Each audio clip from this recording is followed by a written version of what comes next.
Hello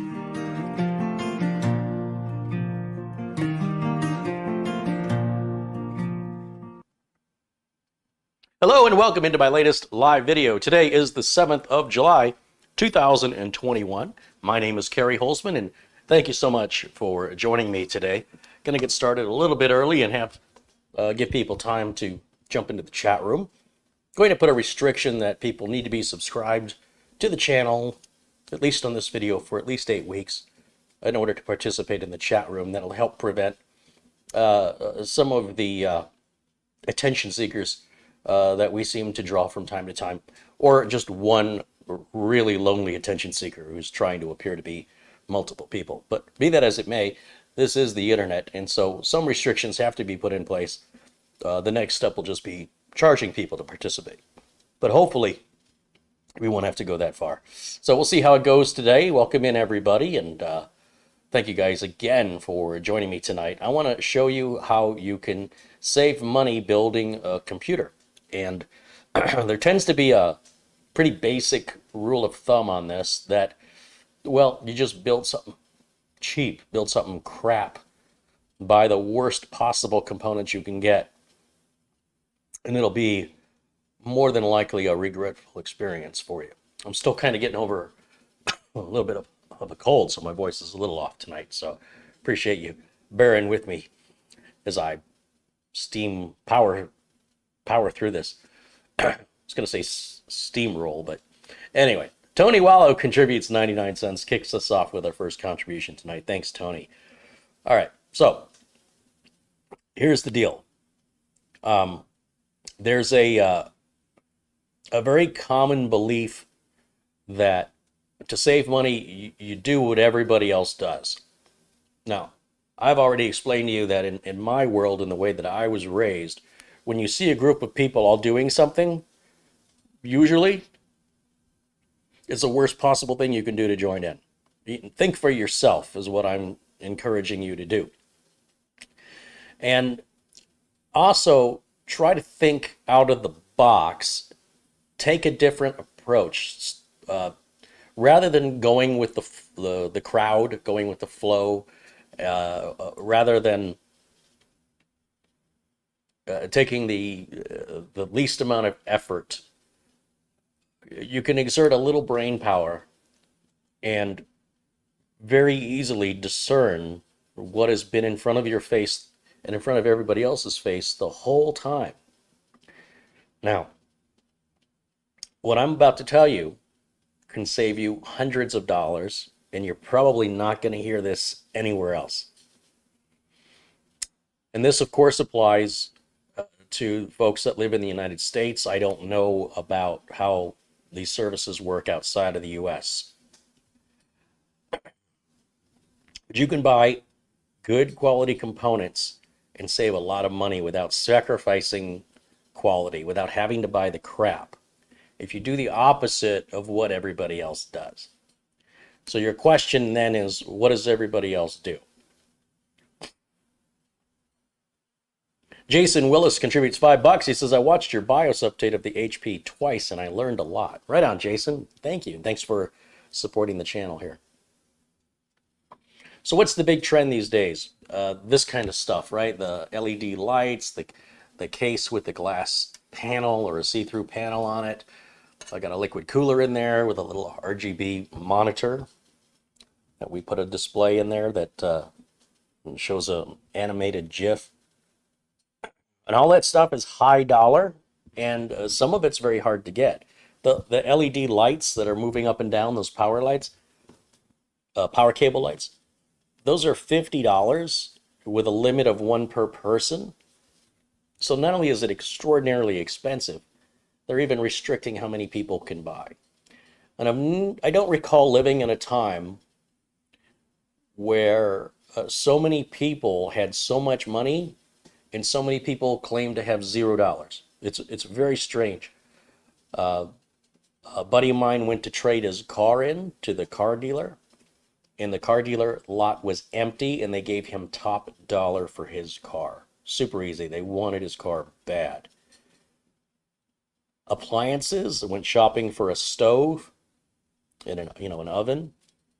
One company told me it would be December before they're expecting inventory. People are taking vacations and they're paying outrageous amounts for hotel rooms and rental cars. And I'm just seeing money flying like crazy, just a ton of money. People are spending, spending, spending. And then off to the side, there's a smaller group claiming they don't have any money, they don't have a job, and yet all these jobs are looking for workers. Everywhere I go, practically every business I go to says they're looking for workers.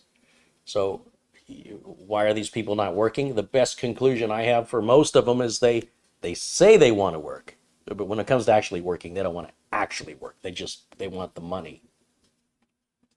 So we have these two very different things happening in our culture here in the U.S. anyway right now, which is we have people that spend and prioritize things like RGB lighting and glass panels on the side of the case. And we've got other people who say, to heck with my security, to heck with my identity. I don't really care. I don't make enough money to care. And that's always the same attitude they have until their identity is stolen. They tell themselves, and sometimes they tell other people, that that kind of stuff only happens to corporations. It doesn't happen to individuals. You don't have to worry about it. It's some of the worst advice you'll ever listen to in your life. The internet's becoming more and more dangerous. And to dismiss your security so flagrantly, you're just an identity theft or a ransomware just waiting to happen. And it will happen. It just hasn't happened yet. So, so what's the secret? What's the deal? Well, I shouldn't even tell you this, because it's going to make it hard on me to get parts. But I've been buying a lot of returned product from Amazon. It's product, we don't know why it was returned. However, as long as I make sure the seller is Amazon Prime, I can return it hassle-free back to Amazon at no cost if there's something seriously wrong with it. So I'm going to give you a few examples. Let's take a look at Amazon. Let me bring up the Amazon page. And let's shop around. Let's build something and let's add it up and see what it's going to cost. Hey, there's Roy Starman contributing $10. He says, thanks for all you do. Refreshing compared to others. Hey, thanks, Roy Starman. Yeah, I'm not aware of any other YouTube channel that's going to promote and demonstrate what I'm about to show you. Doesn't mean it's not out there. I've never seen it before. And normally, in the past, I wouldn't associate my business with used equipment. But this equipment, I mean, it really isn't used. In most cases, it's something somebody purchased by mistake or somebody changed their mind. And when you cannot get a motherboard at any price, like I'm looking for, let's bring up Amazon. I'll just show you what I'm talking about. I like the Amazon, I like the Gigabyte motherboards, right? Like the 8-year build. So let's share the screen with you. If I can find the screen to share. Here it is. Okay, there we go. Okay, so what we want to do is we want, let's say, the H370 HD3 motherboard, okay? This is a Z390, they got $199.99. Here's a B365, a DS3H. It says it's $70. Well, that's the same board, it's just not as big. So you only have, you have fewer expansion slots, fewer USB ports. But let's say we wanted to buy this. Take a look right down here. $43.19 used and new. How about this Asus Prime B365M? Normally $78, $40.75. All right, so that's nearly half price, but only, in my opinion, don't buy it if it's not coming from Amazon warehouse. So it says it ships from Amazon and sold by Amazon warehouse. That is absolutely critical. These other sellers, if we look down here like Poison Tech Store, Look at the reviews. There's 182 ratings, only 3 stars. There may not be free returns here, and the savings just isn't there. It's not worth the risk. This is risk-free if you're an Amazon Prime customer. So for $40.75, we've got a board. Okay, it's an LGA 1151 board. Let's take a look at a CPU. Let's find, let's throw a 90, I don't know, what kind of chip should we put in there? 9900K, let's just say. And we'll find the 9900K. We're going to look down here. It's 365, but here it's 311.78. So let's take a look again. We want to look for Amazon Warehouse. Boom. Amazon Warehouse, 311.78. So those 2 parts alone, I've just saved you nearly $100. You can do this with every part, your case, the power supply, the heat sink if you want to go with a, well, in this case, we don't get a heat sink, but if you wanted to, you know, buy a CPU that has a heat sink, well, then you save a little bit of money there. So many people don't know about this and they're not using it. And there are bargains.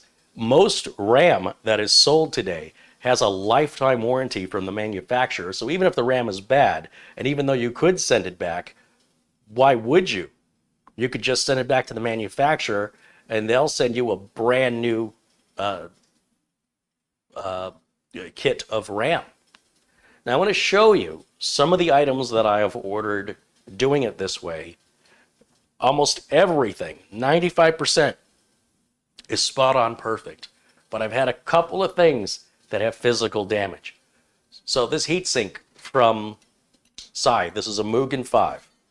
It was missing the screwdriver and it was missing the thermal compound. Don't care, don't want it. But it had shipping damage. Let me show you. On this side of the heatsink,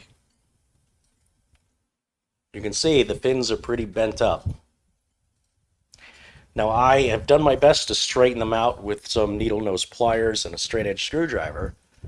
But how much difference do you think that makes on the cooling performance of this cooler? I ran this cooler next to a brand new one on the same exact configuration. This one ran 2 degrees centigrade hotter. That's it. You put it into a case that doesn't have a window, nobody's ever going to see that. This is going to go in like this anyway. So that's pretty much what you're going to see if you had a case window. It's not like this is anything to look at, even if it were aesthetically perfect. This case, it looked pretty good until I started working on it and I realized it's dented. I've got some screws in there. Can you see the dent? So what? Here's the thing. Well, there are people that will spend big bucks to get the perfect case and the RGB and this and that and all this other crap and nonsense. Don't get in their way. Let them move ahead and let them spend their money and overpay. That's great. Seriously. If that's what they want to do, don't think that's what you have to do. You can save a couple of $100 building a brand new quality system, the same that you see me build, simply by buying it from returned product to Amazon. And if any of that product is unusable, you just ship it back for free to Amazon. Just pay very close attention that you're buying it from Amazon. And of course, if you're an Amazon Prime customer, that's your peace of mind and you have no risk in this. You can easily put together an $800 system for a little over $500. And one of the great things that a lot of people don't know about Amazon is called the wish list. So if there's something you want on Amazon, and let's go back to Amazon and I'll show you. We go over here to Amazon and let's just say we want this, but we don't want to pay that much. Like the lowest price we see right now, $311.78. I don't want to pay $311, so what I'm going to do is I'll click right here. It says add to list. Now that's going to add it to my wish list. And every day, in fact, you can check multiple times a day, just go to Amazon, assuming you're logged in. Right up here is going to be your account information, and it'll click to view your, not your watch list, but your wish list will be here. It'll be on the left, and you'll view your wish list. And everything that you want to watch will be listed there. And all you have to do is scroll through that wish list and look at the used and New. So there'd be like a big price, just like you see here. There's a big price, and then there's a little price. If we scroll down in this gray area here, on the product page, it's kind of hidden, but on the wish list, it's right below the product price. So there's the big price and then there's a smaller price. So you can just wait. Sooner or later, it's going to appear. Or what if there's no product at all? Like I was just looking for the H370 HD3 motherboard, all right? And that doesn't come up because Amazon apparently doesn't have it. But if it was in my wish list, it would always show up. And it may say, you know, the item's out of stock and we don't know if it's going to return in stock. But if it's out of stock and you do the search for it, it can be a little difficult, you know, to initially find the product. I'm not sure how to do that here. I know if I have the link, the product page exists. It's just not showing up in the search for some reason. And so you can wait for somebody to return one instead of waiting for one to come in stock. The H370 HD3 motherboards and the B460 HD3s from Gigabyte have been out of stock going on 2.5 months now. I've purchased 12 of them. How have I purchased motherboards that haven't even been in stock? As soon as they're available, they're automatically discounted. I'm spending, the last HD3 I bought was $82. The motherboard, in all cases, came in the motherboard box. One so far just came in a generic box. They all work. I haven't had a bad board yet. And as far as damage, like the heatsink, that's obviously something that's more likely to happen with a state, and they're, you know, it's a solid piece of silicon. It's less likely. You know, buying a used CPU, you know, there's what's to break. So let's take a look at the Samsung 970 EVO 2 terabyte. Right, that drive. I told you guys when this drive went on sale for $249.99. I said you guys should buy this. And about 80 of you did, and that was back in December. And the price has been over $300 ever since then. It fluctuates around, but we're looking at $310.99 today, or $310.09 today. But look right here. Go over here. New and used, $232. So that's nearly $100. That's about $80 off. Well, click on that. Is it coming from Amazon? That's my first question. Yes, it's coming from Amazon Warehouse. These are sorted by price. You'll see as I scroll downwards, you'll see the price goes up. Some people are scalpers, okay? You're going to see this isn't from Amazon. It's being shipped from Amazon, but it's by this company. This company is obviously a company that takes advantage of people. They're going to charge more. Whatever. Right? That's my opinion. I've never worked with them and I never will because I don't want to work with a company that gouges. So I'm always want to make sure that it's coming from Amazon Warehouse so I have that return. At $270, $279, even used, we were buying them for $249.99. That wasn't a sale price. That was how it was for about 4 to 6 weeks. Then the price went up during the pandemic and it's never really come down again.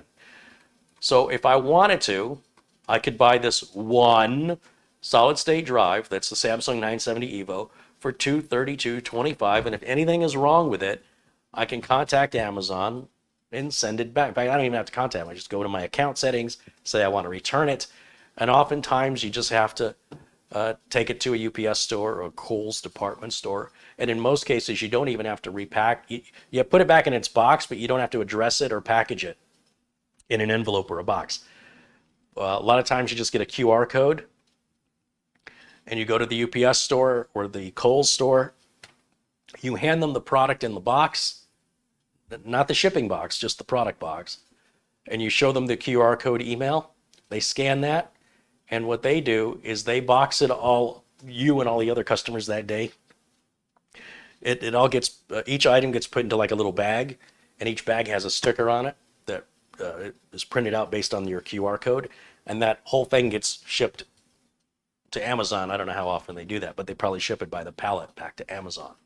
Some of that stuff will be listed for sale, where we're showing right now, and others that'll be sold off. There are people, if you search YouTube, people that buy pallets of Amazon product that Amazon just gets rid of it real cheap. And that's a whole business model if you want to sort through everything and list it on eBay and take pictures of it. It's a hard way to make a buck, but there are people that do that. And there you go. I bet you probably never heard that idea before. And I'm telling you, times have changed.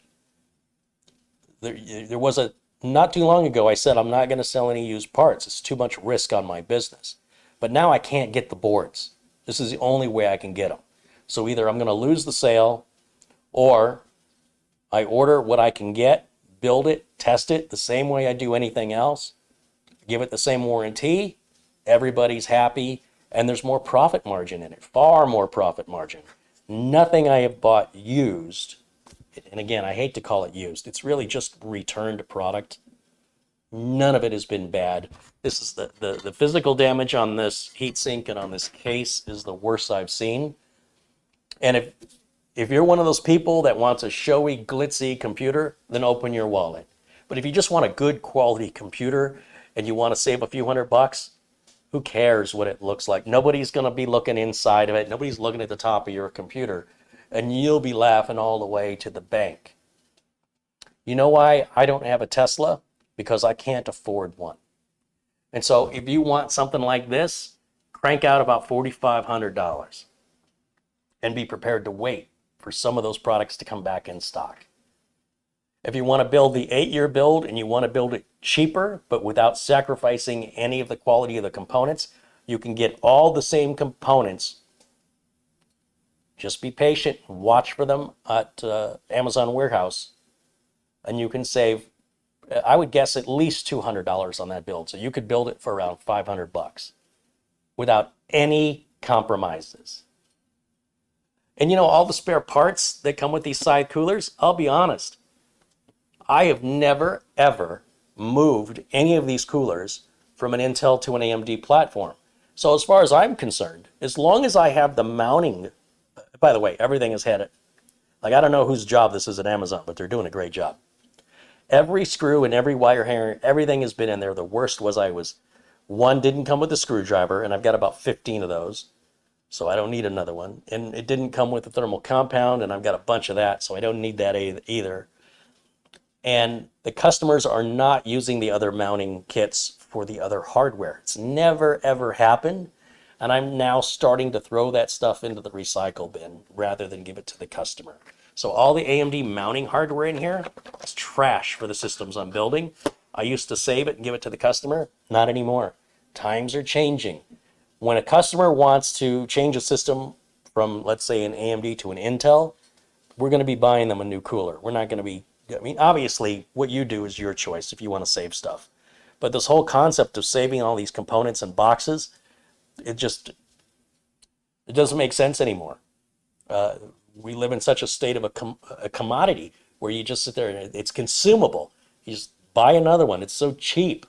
Holding on to the boxes and stuff is unnecessary unless what you've got is collectible, and that can increase the value of the collectible item if it's mint in box.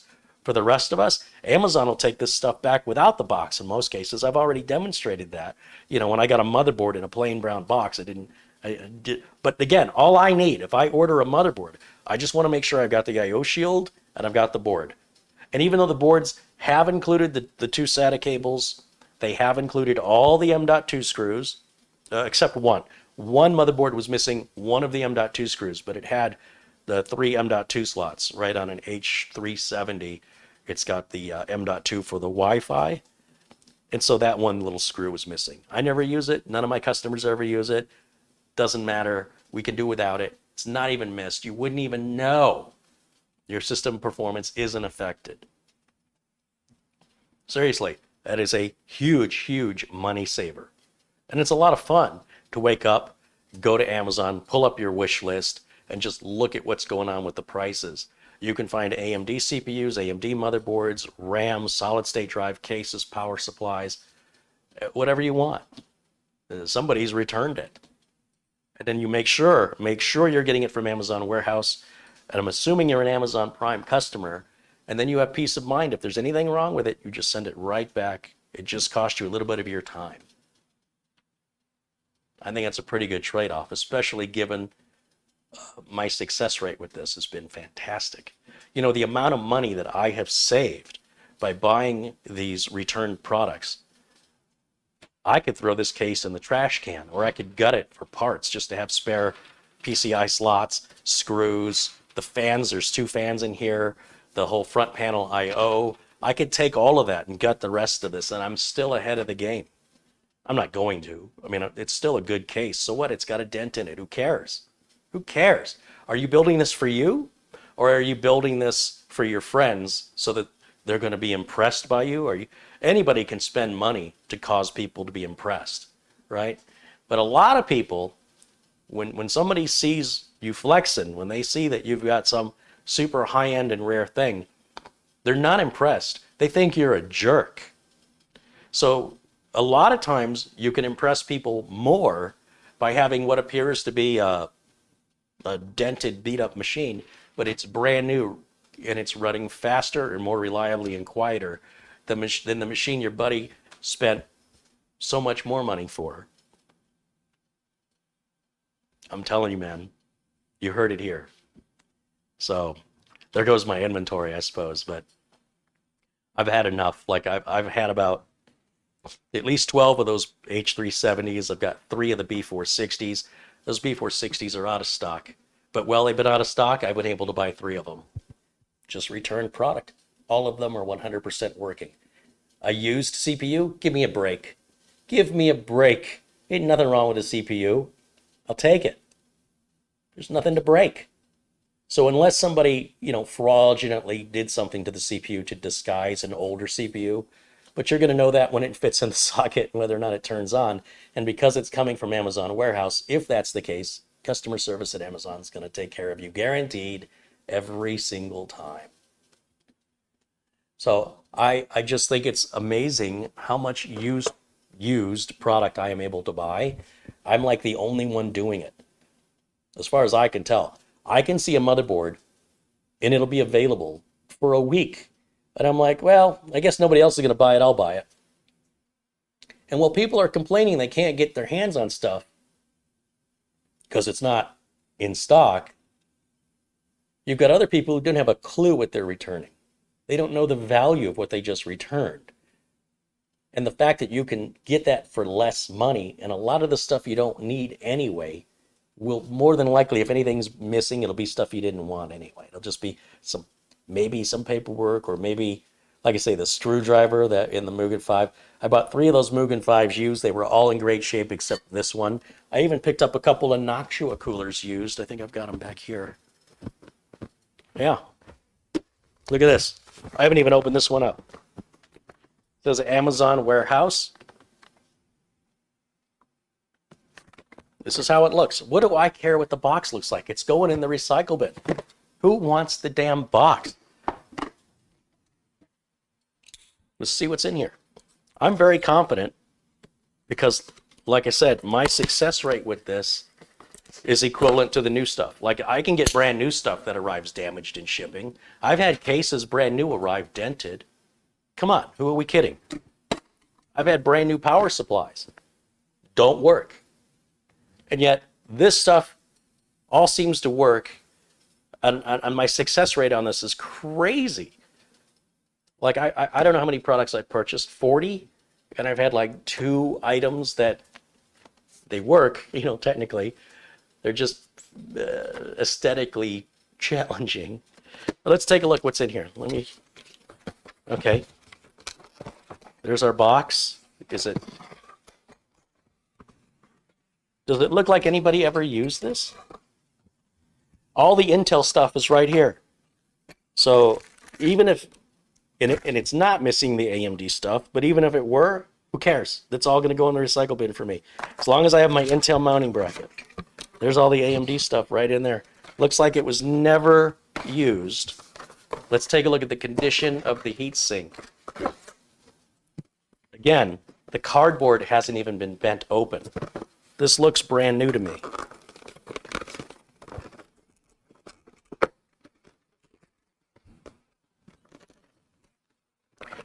And Noctua does a great job with packing, so the likelihood of any damage occurring to the heatsink Much less likely with a Noctua because of their superior packing.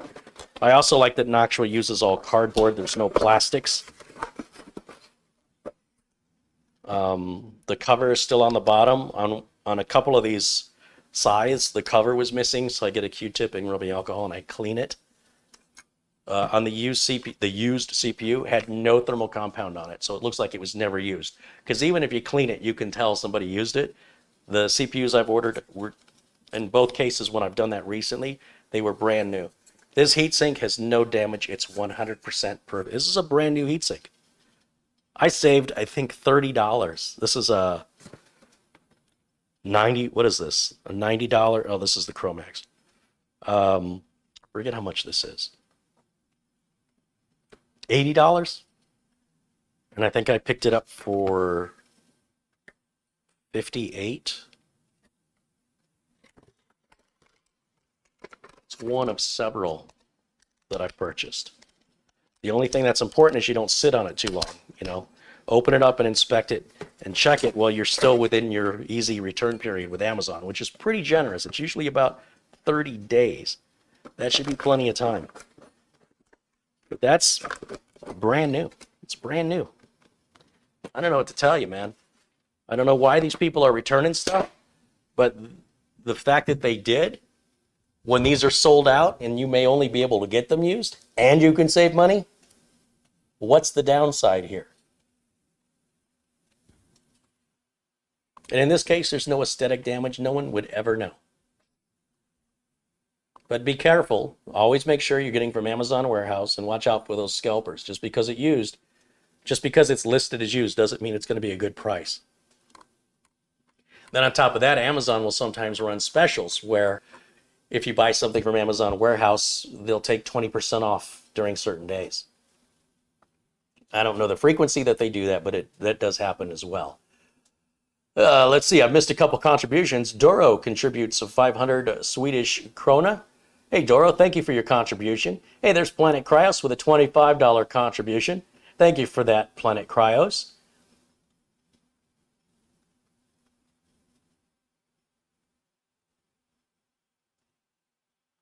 Glenn's Music says, is there some sort of disclaimer that Amazon will guarantee the product they resell? It's, as far as I can tell, Amazon is treating this like any other product you buy from Amazon. If you have any reason to return it, for example, I ordered a returned Ethernet cable. I mean, it's an Ethernet cable. And when I got it, it looked like somebody rolled over it with a chair 800 times. And it was all marked up, like it had black marks. It was a white cable with black marks, and pieces of the plastic looked like they had rubbed up against something. It was peeling up part of the plastic near the connector. I take it back. Let me rephrase. This was supposed to be brand new. You've seen me order an open unboxing live on YouTube where I ordered something brand new and what I got was something used. Remember that? That's happened at least a half dozen times. It's happened from Newegg. It's happened from Amazon. And in both cases, in both distributors or both sellers, Amazon and Newegg, did take care of me. But Amazon's so much easier. So again, if you're an Amazon Prime customer already, you are already familiar with the customer service you get. And if what you're ordering is from the Amazon warehouse, then you're going to get the same customer service regardless. And yeah, you can return it for any reason you want. If you just changed your mind, it doesn't have to be broken. You can just go, you know what, I just changed my mind. Amazon will take it back. Does anybody have any other questions? Rick Lakes contributes $10. Hey, Rick, thank you for that.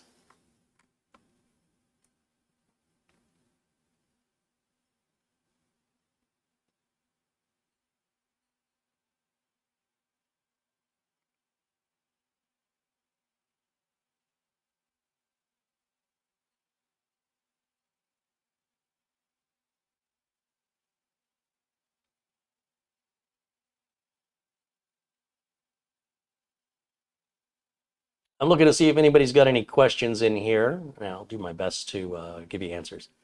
John Williams says he picked up a 60-inch television from Amazon for free because delivery dropped the first one on the ground. Yeah, I mean, Amazon's customer service is fantastic. Although, Even in the case of that Ethernet cable that I ordered that was supposed to be new, it was clearly used. I didn't even have to talk to anybody. I just went to my Amazon account. I said, I want to return this. They said, if you want to give a reason, you can. I said, this is clearly a used product. They said, no problem. How do you want to return it? And they offer some options. And there's a UPS store right around the corner from me. So I said, I'll go to the UPS store. They said, okay, just take the cable back to the UPS store and show them this QR code. And then Amazon emails me that information as well as shows it on the screen. I didn't have to put the cable back in any package. I literally handed the guy the cable, showed him the QR code. He puts it in a little plastic bag. After he scans the QR code, his printer prints out a sticky label. He sticks it on the plastic bag, and it goes in a box for all the crap that's going back to Amazon. And I said to the guy, because the cable was all sort of, it wasn't neatly tied. I said, look, I apologize, but that's how they sent it. He goes, yeah, I can see that. You're fine. No worries. Have a nice day. I was in and out. Cost me nothing but whatever gas I spent in my car to just drive around the corner and hand it to the person. And here's the great thing. When you use Kohl's or UPS as your drop-off or Amazon returns, you don't have to wait for Amazon to receive it. You see, Amazon knows they're going to get that package from UPS or Kohl's. They already know the minute it's scanned and it goes into the computer and Amazon says, okay, that's in possession of UPS or Kohl's now, your money's refunded. It usually happens, well, depending on what time of day you do it, within 24 hours in most cases, sometimes within a couple of hours. I've seen it happen in 90 minutes. So you don't physically wait for Amazon to retrieve it. Amazon knows you have surrendered it and they have a receipt of that. So if Amazon doesn't get it, that's not on you. That's on the people, the middleman, right? That's on Kohl's or the UPS store. But I've never had Amazon tell me to just keep anything. That's never happened to me. Even that cable, like to me, Amazon should have just said keep it. The single Ethernet cable was $10. It was supposed to be brand new. It was clearly used. And, you know, for $10, it's almost not worth my time, but it was the principle of it that really upset me. Somebody knowingly sent me a used cable and knowingly tried to take advantage. And that just doesn't sit well with me. And they can have it right back.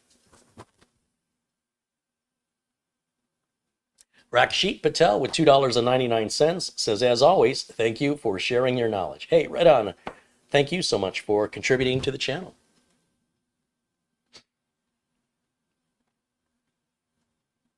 Sherry McFarland said she bought a laptop charger and the pin didn't fit right, and Amazon said, just keep it, we'll refund the money. And then she bought a different one.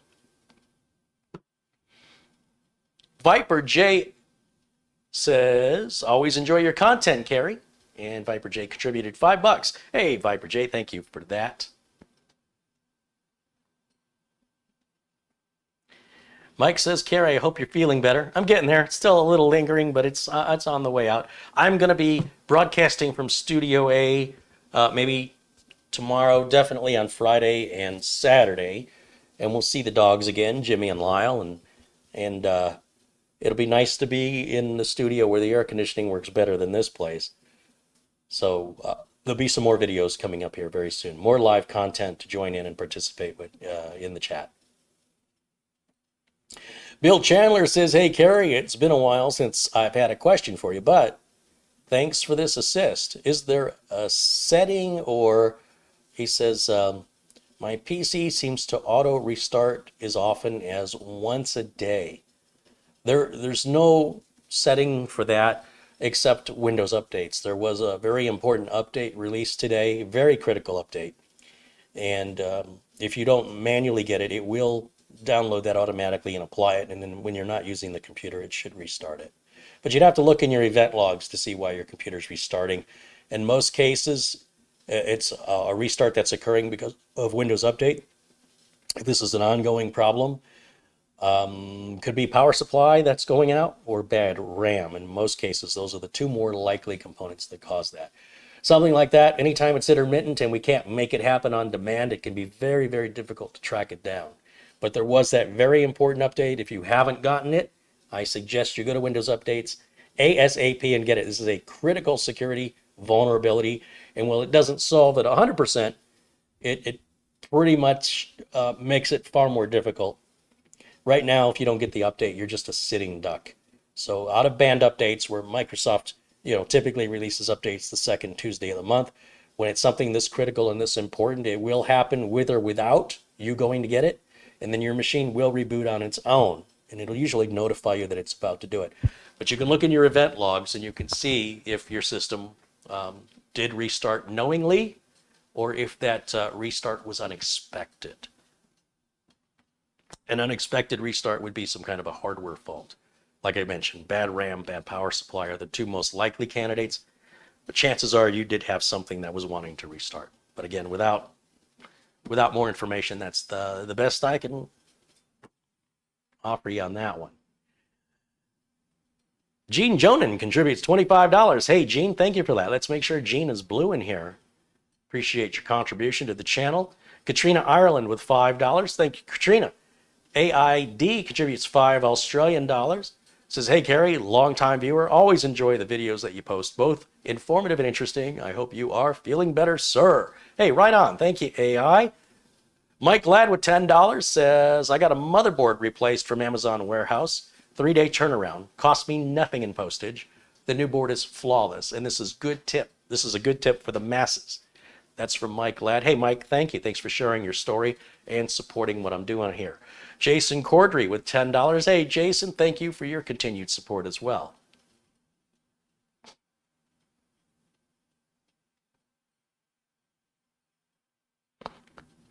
What Subway sandwich did I eat?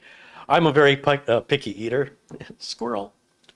I just get turkey, white turkey meat on white bread with salt and pepper. No condiments, no cheese, just turkey meat, salt and pepper, white bread. I have to double up the meat because otherwise, otherwise you're eating mostly bread. So with the double meat, that cost me $15 for a little bag of chips and the drink, and then I left an 18% tip. Is $18. $18.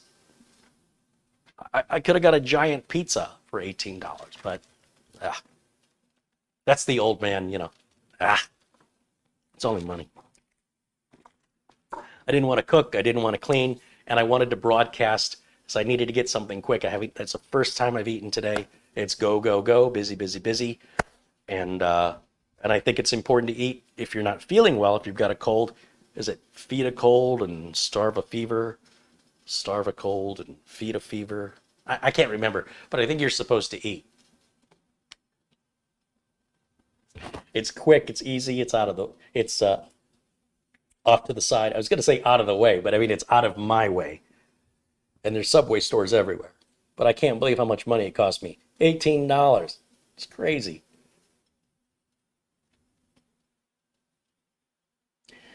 Let's see. Zin says, Kerry Holzman possibly uses used parts in his computer builds, and he just admitted this on a YouTube video. Got it. Kerry is right. Build it yourself. My customers have a choice.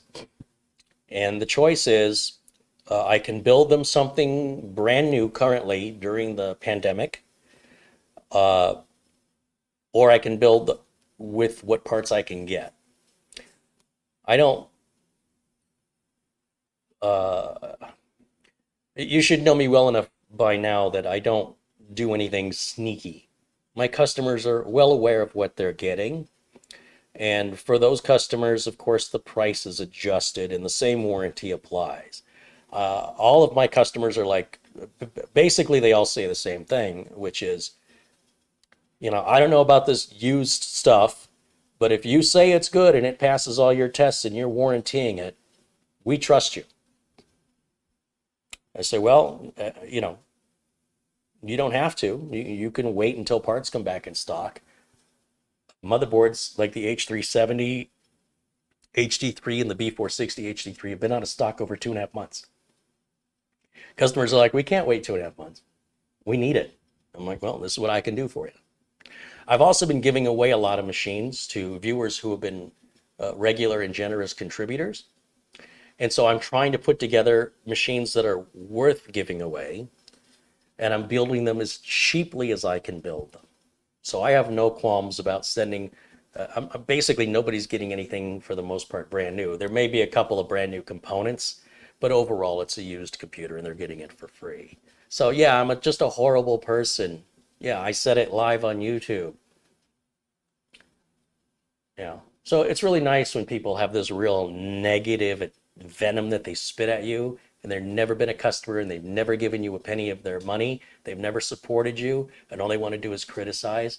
I love the internet. I think it's great that people would be so nasty to somebody they don't even know and make assumptions without first asking questions to verify that they have all their facts. And even if that was intended as a joke, you don't know me well enough to make a joke like that. My business has been around for, well, since the late 90s, and I take it very seriously. I don't rip anybody off. If I did, I probably wouldn't be in business anymore. You know, it adds up. Running a sustainable business is only possible if you do good work, consistent work, and people trust you. You can make a lot of money if you rip people off for a very short period of time. But you're not going to be in business very long, or you're going to go through customers like a revolving door. You'll never see the same customer twice, and that's a lot of work to get new customers. Getting customers is more than, in my experience, it's harder to get a new customer than it is to keep an existing one. And all you got to do is be honest and let the customer make their decision. You don't make the decision for the customer. So, but if there's any other snide remarks in the chat room, I'd be happy to address those too. If any other false accusations from anybody else who wants to come to conclusions without asking questions, I'd be more than happy to address it. Come at me, bro. Who's next?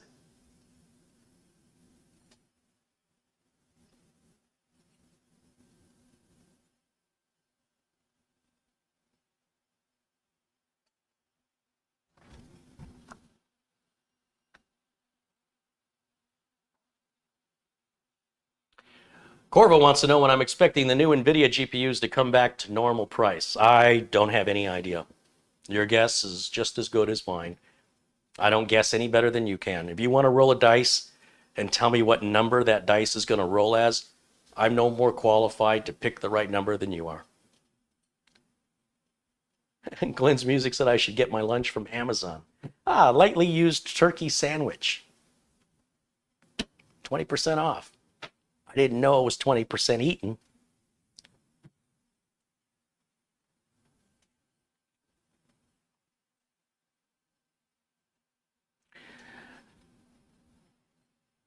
XX Beaton says, Carrie, I'm new to PC gaming. I've got a 2080 and I have a chance to sell it and get a 3080. Should I do that or not? I mean, I have a chance to upgrade a ribeye to a filet mignon. I mean, I'm new to eating steak. This is a personal choice. No one can tell you what you should. People can tell you what you should do, but you shouldn't listen to them. You should make your own decisions and live with your consequences. If you find that to be beneficial to sell it and to upgrade, then you should do it. And if you think it's too much of a hassle and there's too much risk, either in not getting ripped off in the sale of your old one or buying the new one, that something doesn't appear to be right, you're stuck with it. It's your decision. So I don't think anybody in the world should be giving you their advice on that, because they don't hold any risk. Like, whatever I tell you, if it's wrong, there's no negative consequence to me. It's all on you, brother. So, man up, make a choice, and live with the consequences.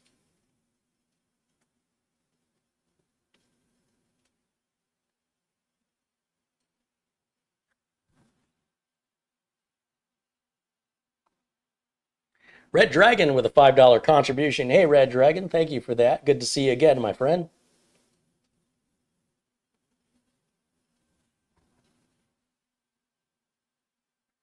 Lois Sterling says, Carrie, we love you. Thanks. I love you too. Well, most of you. You know who you are.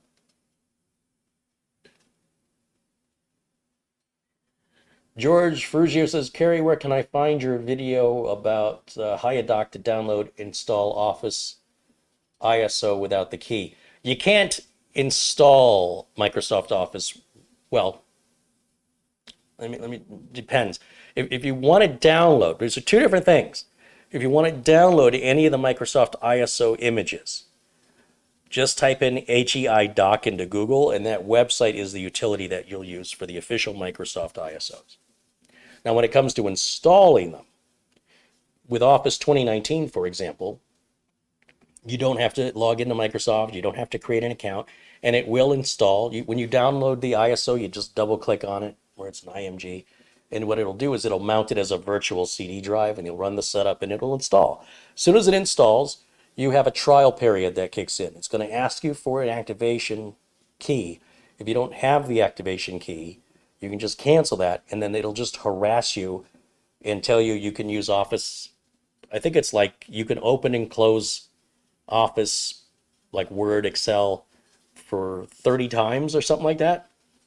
Then it won't let you open it anymore until you pay. But you can use my links to buy a very, very cheap product keys that are legit. They're real. They are the real deal.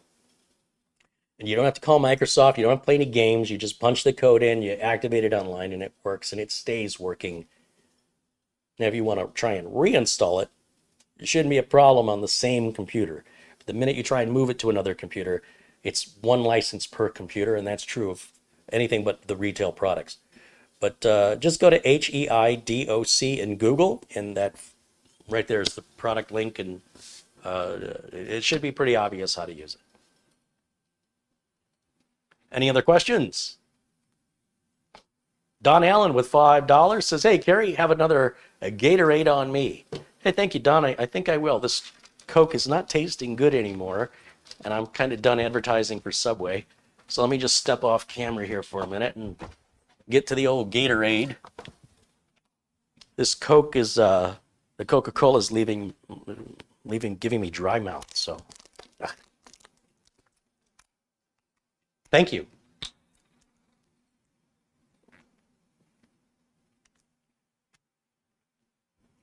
Ian McLeod says, I hate you all the same. And he says, LOL. Just kidding. I love it. Jose Jimenez says, what's up, Carrie? Hey, Jose, what's happening? Garcia Boy says, I've got a GTX 660 and I almost trade it for a sandwich. There you go. Zach wants to know if I got a used CPU and it had thermal compound on it, would I still use it? Of course. Why wouldn't I? Why wouldn't I? Get the Q-tip and the rubbing alcohol, clean the old thermal material off of it. You have to understand, for as much as I build new machines, I also do repairs. Some of the repairs are being repaired because a customer is getting rid of the computer and giving it or selling it to somebody else, and they want me to prep it for the next life. All that equipment is used. It's all used. How's that any different? Just because the person who brought me the used equipment owned it versus getting the used. And I think there's this, Amazon, I think, is doing themselves a disservice when they call this used. Nothing Amazon has is heavily used. It is, in some cases, not even used. Like this cooler I just opened, that never was used. I can tell. It's never been taken out of the box. So it would be more accurate to say it's returned product. But Amazon lists it as used, probably for legal reasons. And most of it is simply, well, I can't say most of it, but in my experience, a lot of it has been, customers either changed their mind or they made a mistake. I don't know. People are morons. And I'm glad so many people are morons. It's saving me a lot of money. But I also, I'm not going to go buy a used car and then say, well, if somebody else drove this, am I still going to use it? If you want to have that kind of attitude, all you have to do is buy new. If you want to have a new attitude and buy used, you're being a very unreasonable person, and I wouldn't want to deal with you in real life because you're not a reasonable person. I already said I want a Tesla. That's what I want. Do you know why I don't have a Tesla? Because I can't afford one. And if I'm willing to make the sacrifices to do what I have to do to save up enough money to buy a Tesla, then that's on me. It's not on you. It's not on anybody else. If I want it bad enough, I'm going to have to make those sacrifices. If I don't make those sacrifices, I don't want it that bad. I'm not going to buy a Prius and then say, I'm expecting this to be like a Tesla. What about a used Tesla? Well, me personally, don't want a used Tesla. I don't even like used cars. But cars depreciate very quickly, and buying a new car, unless you plan on keeping it a very long time, it's probably going to be a big money loss for you, for most people. My friend just got a job with Carvana, and he's telling me how great Carvana is, and they're changing the whole process of buying a car. And maybe I'm old school. Well, I know I'm old school. I just can't imagine ordering a car online that's used without having test driven it. What if the person that owned it was a smoker? What if they didn't break the engine in correctly when the car was new? Well, the fact is, engines are already pre-broken in today. This isn't the 80s or the 70s anymore. So there is no break-in period. You can't hurt the engine that way anymore with new cars from big manufacturers. Secondly, he just kind of shook his head. He goes, the way that we clean these cars now and the materials and the way that we clean it, if somebody was a smoker, you would never know. And I said, I don't believe it. And he goes, the only reason you don't believe it is because you've never bought one. He goes, I'm telling you that Carvana, he said, I can't speak for anybody else, but with Carvana, those cars are cleaned like you wouldn't believe. You will never know there was a smoker in it. And if you have any problem with it, they even do like a money back guarantee for a certain number of days. He goes, they're doing things completely differently than anybody else in the car industry. And I'm like, yeah, but this idea of spending that kind of money and never having test driven it and it's used, he's like, it's guaranteed. They guarantee it. They're so focused on customer satisfaction. They're trying to shake up the auto industry by doing what the auto industry isn't doing and giving people confidence to buy. And Carvana has these big car jukeboxes, like they've got one in Tempe, Arizona. Carvana only sells used cars. You cannot buy a new car from Carvana. And what you can do to take delivery of the car is you can go to where the jukebox is. You can go to YouTube, type in Carvana jukebox. You can go to where the jukebox is. It's a big, 15-story building. It's all cars. It's all glass. And they give you this big coin, and you put the coin in the slot, and then the jukebox raises up, finds your car, pulls it out, brings it down, and pulls it out. And my friend says, you get to keep the coin. I'm like, such a gimmick. What am I supposed to do with a coin this big? What am I going to hang it on the wall? It's the stupidest thing I've ever heard of. You'll never use it again. It's a waste of money. They're buying an emotion. You're paying for a weird experience. Just bring me the damn car. I don't need to see it coming out of a jukebox. It's just, what a stupid reason to buy a car. It is pretty cool though. As long as it's somebody else's money and someone else's car. Anybody here bought a car from Carvana? I'd love to hear your experience. Alvarado Arredondo contributes $3.99. Thank you for that. Prinny with $1. Thank you, Prinny. Bill Chandler said, Kerry, thanks for answering my question. Looks like you're correct. There were several updates this AM. And what was my indication was that I had to log in again to my Google Chrome browser. You're the man. Hey, right on, Bill. I'm glad I was helpful to somebody. I'm glad somebody thought so. Thanks for asking your question. Daniel says he wants to know if I recommend Office 365. I do not. I don't like any of the subscription services. I much prefer, unless it's antivirus or something that needs constant updates, I like what's called a perpetual license. So for my clients, I get them Office 2019, and it's all installed offline, and then we don't have any privacy concerns or security concerns like you do with being in the cloud. Most of my customers are older, and they absolutely put their foot down when it comes to putting any of their data in the cloud. And you're going to find that if you're in business. We have customers that are, I'd say, somewhere between 45 on up, and the older the customer is, the more likely they're going to put their foot down and say, I want none of that. I mean, I've got customers that hate smartphones. They're like, just give me a phone with numbers. I don't know how to use these stupid things. All I want to do is make phone calls. I'm not interested in this stupid crap. People have nothing else better to do but waste away your time. And there's a huge generational gap in the cultural attitude of technology. And it's not my job to convince my customers that they're wrong. It's my job to provide them whatever service they're wanting and to do it in a cost-effective and fastest manner possible. That's the least invasive to their day-to-day operations.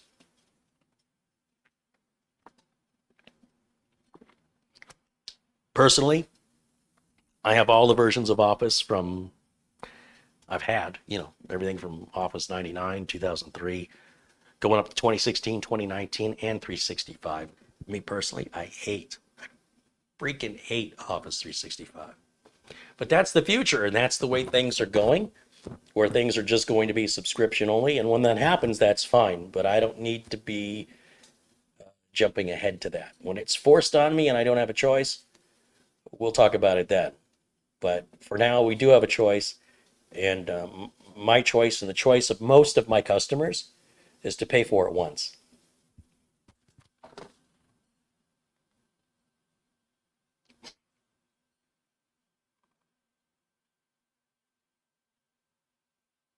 Alberto Guerrera contributes $1.99. Hey, thank you, Alberto. Gerardo Quintana-Roo contributes $24.99. He says, hello, and I also can't stand the Microsoft subscription. Anything that's a subscription, you've got to keep in mind the generational gap that exists. The idea of paying for water is crazy. The idea of paying to listen to the radio in the car, this was all free stuff, folks. You're paying for TV. TV's free. The radio is free. You're paying to buy a shirt that's got a company logo on it. The companies used to give those shirts away if it had a company logo. You wouldn't, if you saw somebody with like a shirt from Nike in the 1980s, they got that shirt for free. People didn't buy that. So also, people pay $200-300 for a pair of jeans that has holes in it. If you want the jeans without the holes in it, $50-60. Look at Levi's. Go look at a pair of Levi's and see what they go for, and then find the Levi's that have the holes already torn in them, and they're 4 to 5 times more money. It's a very strange world. If you grew up in a world where people wearing clothes with holes in them were seen as sort of not having any class or being particularly poor or not caring about how they look, to now people paying top dollar to make it look like they're poor or to make it look like they work so hard they tore holes in their jeans. What a strange world this has become compared to what it used to be.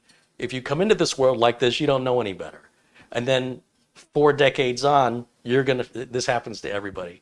The world keeps changing and you're going to feel like you're disconnected, like, holy smokes, why are people wasting their money for things like RGB? That's the dumbest thing I've ever seen. It's a complete and utter waste of money. If people start putting hubcaps on their lawnmowers, or people start buying hats for their hats, you'll understand. You're going to be beside yourself going, is the world going crazy or are people that bored? So that's kind of what I'm experiencing. I'm sort of going, holy cow.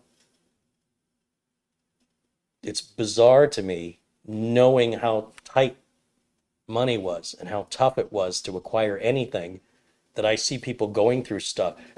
People are acting like they're rich. You're having food delivered to the house. You're having cars come pick you up and take you places. You have a phone everywhere you go. This was the behavior of rich people. And people hated the rich people. They were demanding. They were intolerant. And we all want to be like rich people, don't we? So we all want to be demanding and intolerant. We're all becoming jerks. All the things that were more or less exclusive to rich people. Cellular phones, it was $2 to $3 a minute to make a phone call. And you'd have to have it hardwired into your car. You couldn't just carry it around. If you carried it around, it was like a little suitcase. And that phone cost you in 80s money about $2,000, which is probably $3,500 today. And people thought, look at this pompous jackass. What a jerk. Just deriving that from their behavior, not even meeting them or hearing anything they have to say. People are becoming so intolerant and so demanding and so entitled. This wasn't how I was raised. And so I stand back and I look at it and I'm like, interesting. It's very interesting how the culture has become so spoiled. For us growing up, to eat out was a special occasion. We never have food delivered. We didn't have that kind of money to afford to have food delivered. We could jump in the car, go the couple of blocks to the place and pick it up. I still have that attitude today. Why would I want food delivered that's lukewarm at best when I can just go over there and get it faster and get it cheaper and do it myself? So it's just a different growing up experience. You know, this week I've had to fix the pool pump. I don't want to fix the pool pump. I had to fix an air conditioner. I don't want to fix an air conditioner. But I'm so sick and tired of hiring people that screw up the work, charge too much money, and then, you know, you got to wait for them to come out because they're all so busy. So I just do it myself. And with YouTube, it's even easier now. But in the 80s, I did it myself because if I didn't, it wouldn't get done. Basically, if you wanted to eat, you'd get off your butt and you'd find something to eat. Nobody was bringing you any food. There was no money. So if you're hungry enough, you'll eat. Whatever you have is what you're going to eat. So if you can imagine growing up like that for the first, 30 years of your life, and then the next 20 years is a gradual change in the culture of entitlement and people have their own butlers. We never had a butler. We didn't say, Alexa, turn on the lights. Only the rich people had somebody named Alexa that would go turn the lights on for them. Now everybody's got it. And we all know how much we all love rich people, so there you go.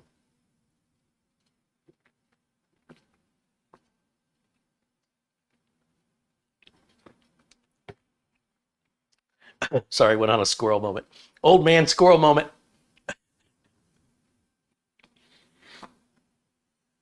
What was the question? Something about office?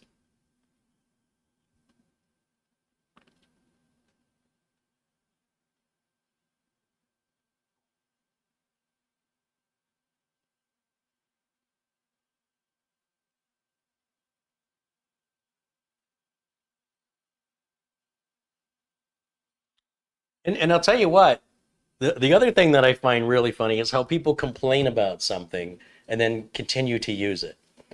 People will watch my videos and complain about my videos. Stop watching the damn video.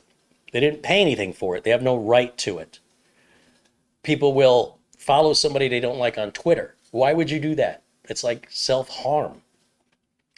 People will pay for Windows and then complain about how terrible Windows is. Well, stop using it.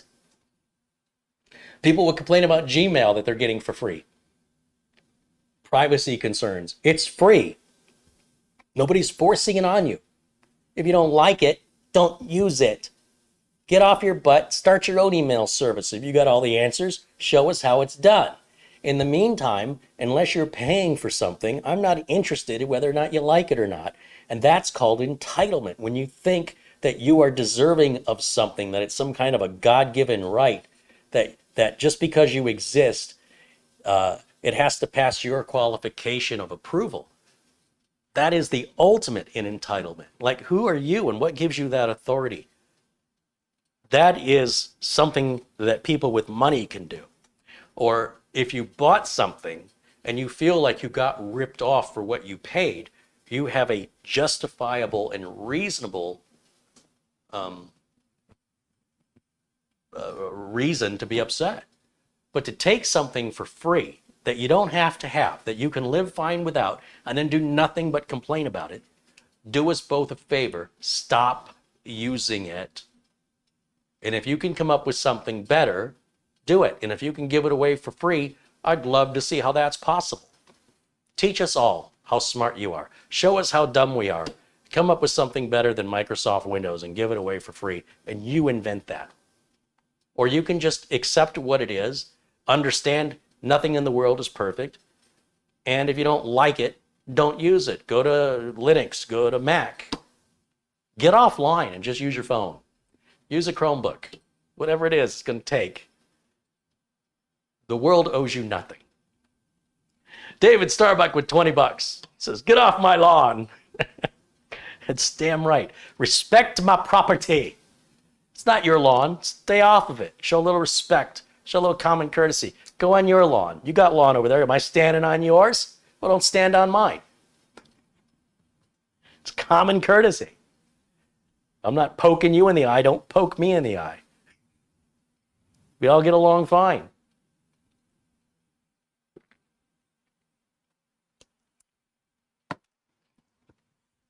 Just feels like common sense. It feels like a completely unnecessary discussion to have to talk about. Like, how is it possible the world's gotten this bad where people feel entitled to do these things? And then if you complain about it, about people's entitlement, then they feel entitled enough to complain about your complaining about their complaining. What a wonderful world. All right, we were talking about what now? John Williams says, Carrie, I bought 2 motherboards from Amazon warehouse that were never taken out of the wrapper. And it was a great savings. The one I used this week boots in 14 seconds. Well, it's not going to change its boot time. That's what I'm trying to say. It's some great values to be had over at Amazon warehouse. And if it's not available today, just keep looking at it daily because people are returning stuff every day. I've seen stuff, or rather haven't seen stuff, like when I wake up and I check it. And then I might check it later in the afternoon or the evening, and then there it is. There's one available. And if it's coming from Amazon warehouse and the price is good, it's in my cart.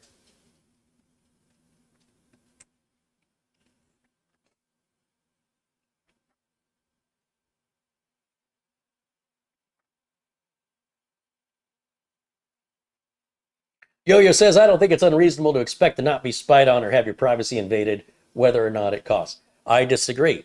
Your voluntary participation is on you. And the idea that you think your privacy is so important, nobody knows who you are. Nobody cares.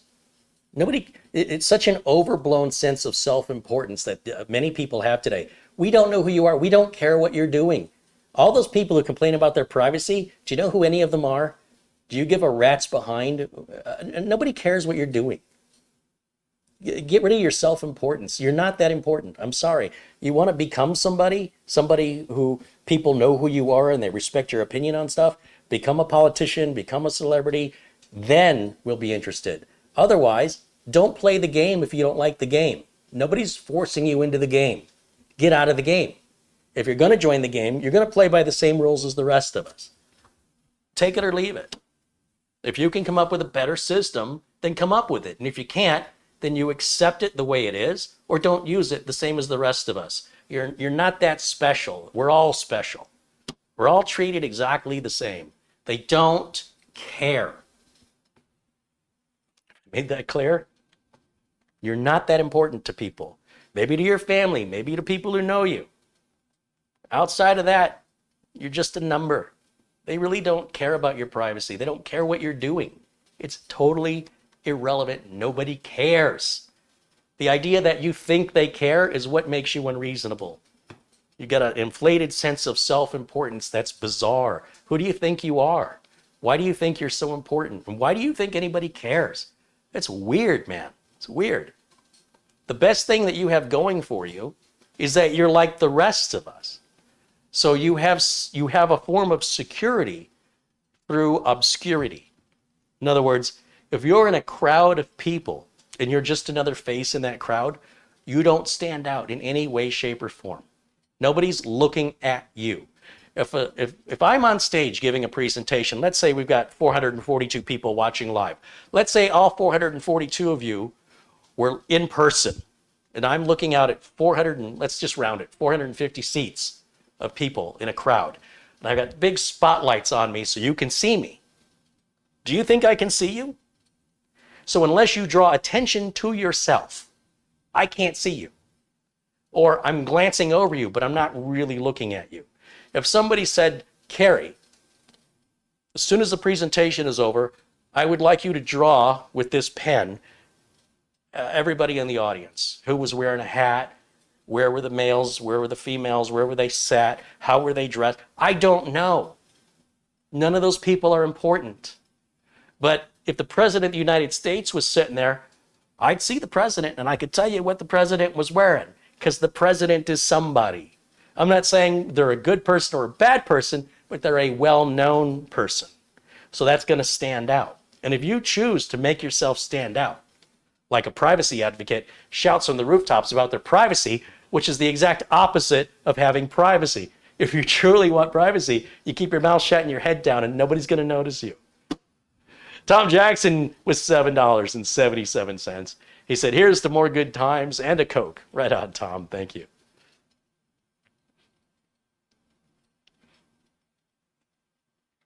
Jeff Ryman said, let's build the PC. I've really enjoyed your last build. Hey, thanks, Jeff. I've got a lot of projects going on right now. I should pan the camera around. You'll see a bunch of different things happening. But I will be building something on Friday. I'm not exactly sure what yet. But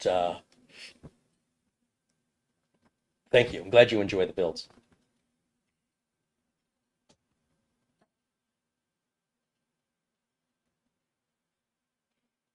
Privacy, let's see, Smarty Pants says privacy equals people not knowing our credit card numbers. Who cares if somebody knows your credit card number? That's another weird thing. It's not your money. If it's a credit card, it's the bank's money. If it's a debit card and it's coming out of your account, that's a different story. If it's a credit card, it's no financial loss to you, not here in the US. Somebody steals your credit card information. You contact your credit card company. As soon as you're made aware of unauthorized charges, you let them know. And that's the bank's problem. If they took the bank's money, they didn't take your money. Who cares? Let them have it.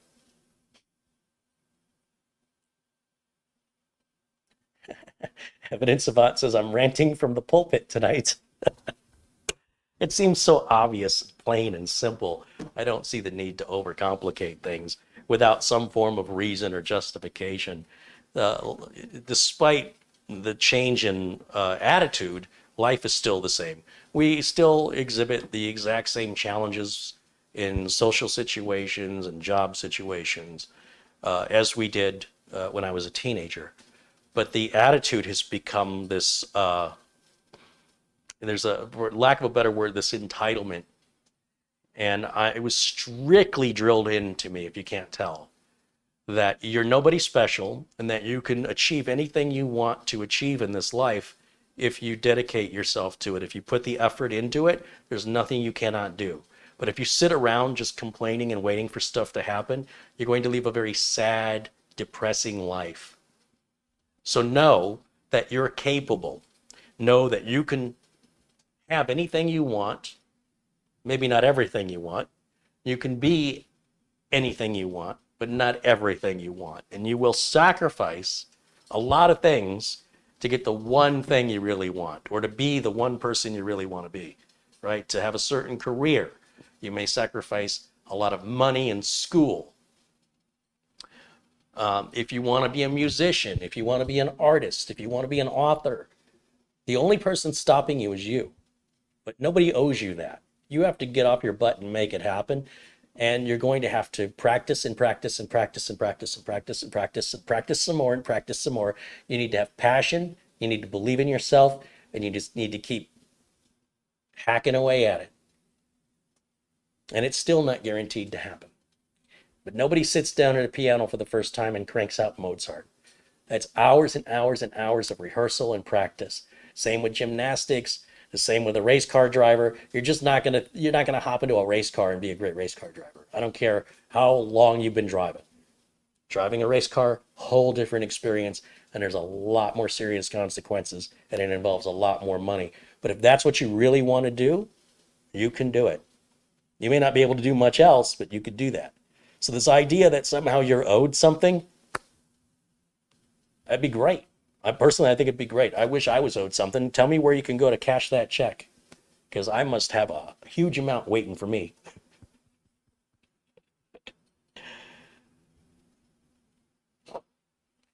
Brad says, people think everything should be given to them. I agree, Brad. I think everything should be given to me too. I absolutely think everything should be given to me. But you know what? It doesn't change the fact I don't have a Tesla. All right, enough of that. If I ever get a Tesla, I won't have anything to complain about.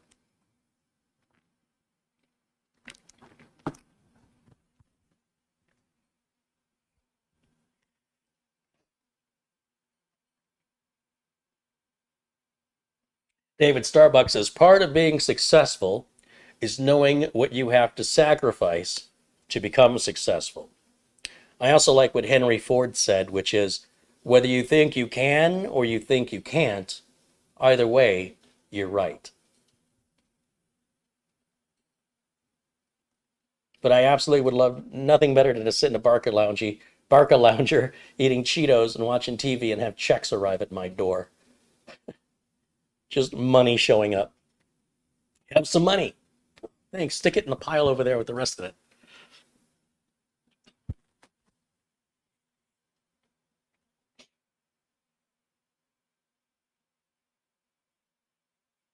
Glenn's Music says, Carrie, when you win the lottery and buy a Tesla, promise me you'll stream from it. I think you have to pay money to play the lottery. And I think the lottery is a tax on people that are bad at math. Since I'm not buying any lottery tickets, I think that reduces my chances of winning. So, but when I earn the money and buy the Tesla, I will stream from it. Mike Ladd said, I identify as a millionaire, but Tesla still won't give me the car. Like I said, we're living in a very strange time where it seems like there's all these people that have all kinds of money. Go online and just try to order a Tesla. Look what the backlog is. I think it's 6 months before you delivery of it. 3 to 6 months on like a Model 3 or a Model Y. The Cybertruck, they're taking $100 refundable deposits with no delivery date. Just whenever it's done. Tesla can't keep up with demand. Car manufacturers are unable to keep up with demand. All these people are buying all these new cars. I get on the freeway and I see all these temporary license plates. And I think, well, how come I don't have a new car? How come everybody else does? Oh yeah, I'm not paying for it. That's right. I have a great car. My car runs wonderful. And I'm lucky to have it. It's been a great car. Why would I betray my car? Just because I want to keep up with what other people are doing? I don't want to do what other people are doing.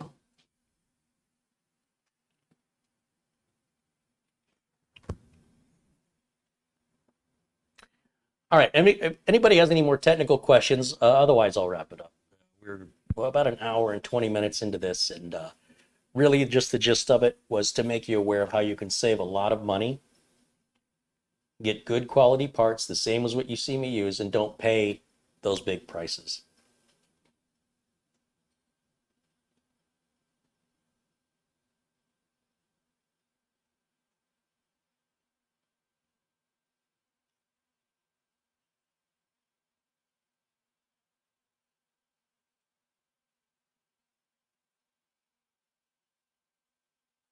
G. Wyson said his Tesla 3 was on order for almost 8 months. Times are good, I guess. What's my opinion with the proprietary charging port on the Tesla? I don't have an opinion. I don't know anything about it.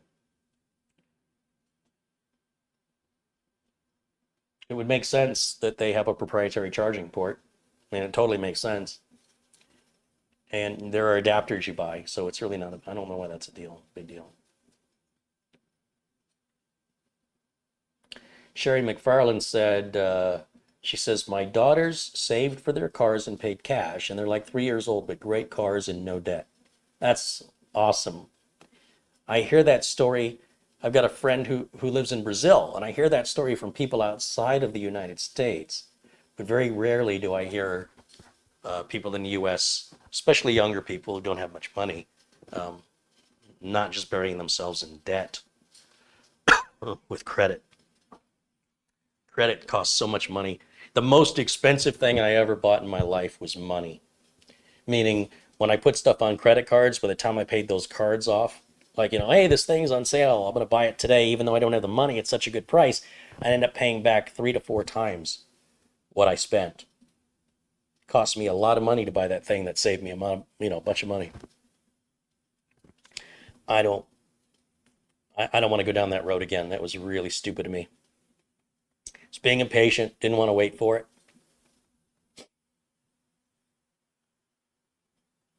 You borrow $20,000 and pay back.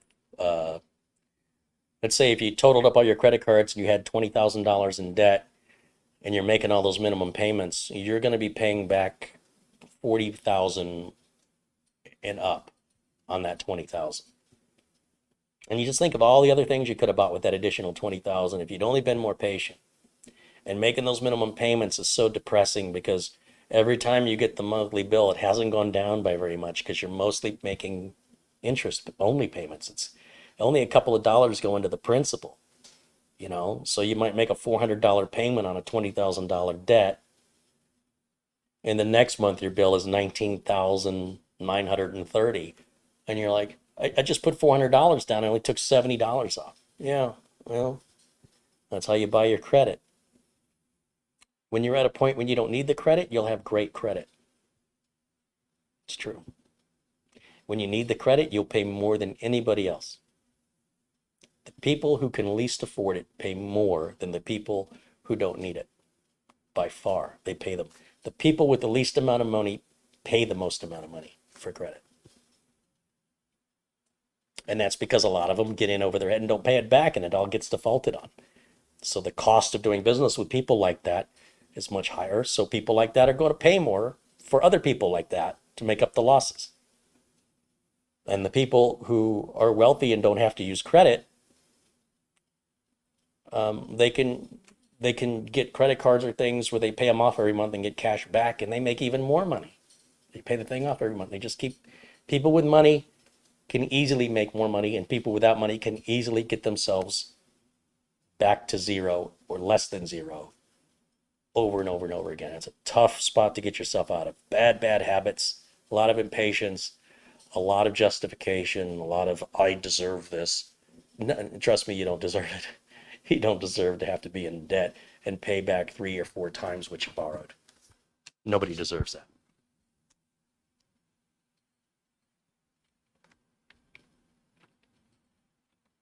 But I have a friend in Brazil, and they said everybody still buys a house. Nobody finances a house. Nobody finances a car. You just pay for it. And everybody's got a housekeeper in Brazil, I guess. It's a very different culture there.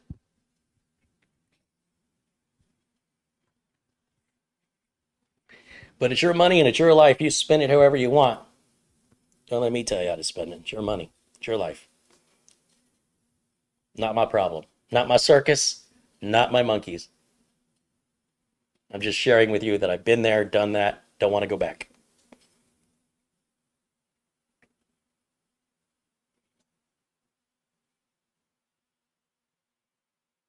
Glenn's Music says there's a quote from the movie Sneakers. That is, money's most powerful ability is to allow bad people to continue doing bad things at the expense of those who don't have it. Yeah, I guess. Brad says it's nice to have new cars and so on, but there is a price to pay. Well, I mean, if you're wealthy, maybe, when Michael Jackson would buy a car, I'm sure whether it was a Matchbox car or a luxury real car, it made about the same difference to him in his bank account. Like it wasn't noticeably, didn't have any sacrifice to it. He didn't feel the pain of the money coming out of the account. And you've got hundreds of millions of dollars and you want to buy a $100,000 car, who cares? It's the same as if you bought a $1 Matchbox car. Who cares? It's a pittance. It's nothing. Be nice. It would be nice to have that kind of money.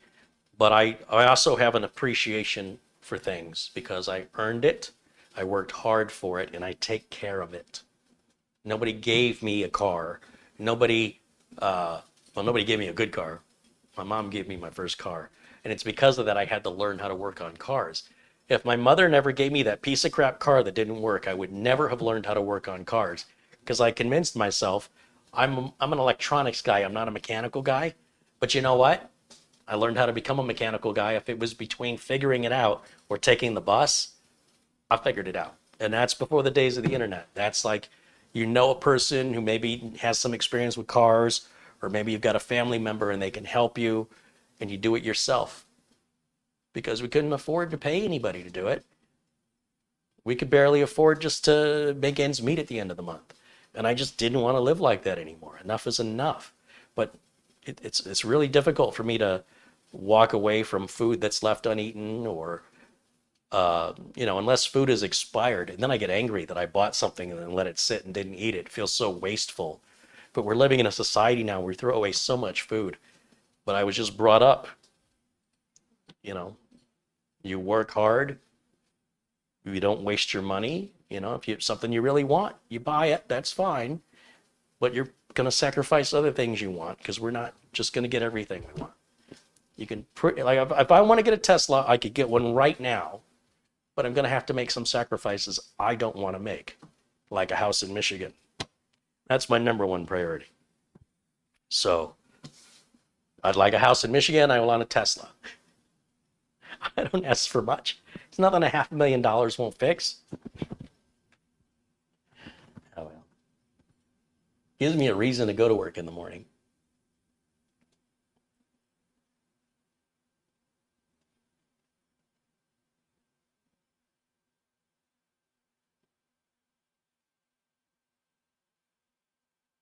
David Starbuck said, "Me too, Carrie. My father gave me a $100 car in high school and told me, keep it running.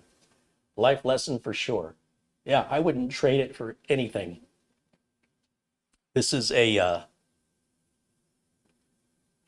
situation that I wanted the car, but I didn't know how to work on it. I didn't know where I was going to get the money to buy the parts I needed. And yet somehow I did what I had to do at the very bare minimum to get that thing up and running and drive it so I could have my freedom. Before that, I was riding a bicycle.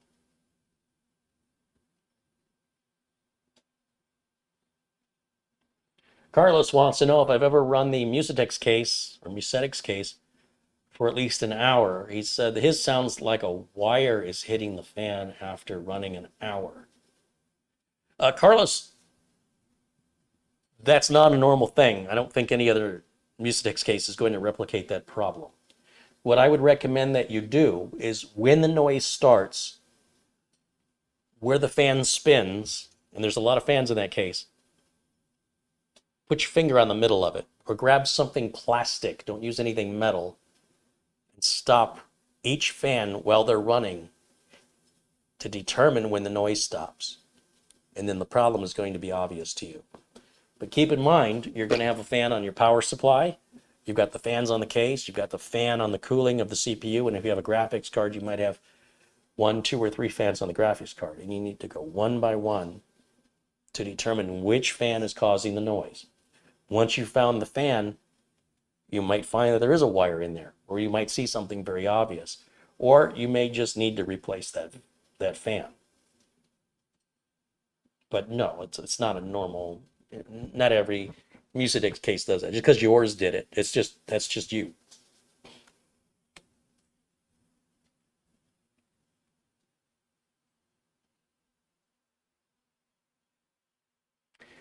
John Williams says, "I'd like the temp in Madison." I guess you're in Wisconsin. He says it's 63 degrees. Oh, yeah, 63 Fahrenheit. What I wouldn't give for that. It's, what time is it? 8:45 at night. And the temperature is 102 degrees Fahrenheit. The sun is down. It's completely dark outside. It is 102 degrees Fahrenheit with the sun down, and it's dark outside. There's no wind. I'm standing here in air conditioning and fans running, and I'm sweating. Have I told you how much I hate living in the desert? There's also a study that showed that people that live in hot climates have a very low tolerance and are generally angrier people. I believe that to be true. It was one of this, I think it was a college, did a study on this. I know it certainly affects my mood.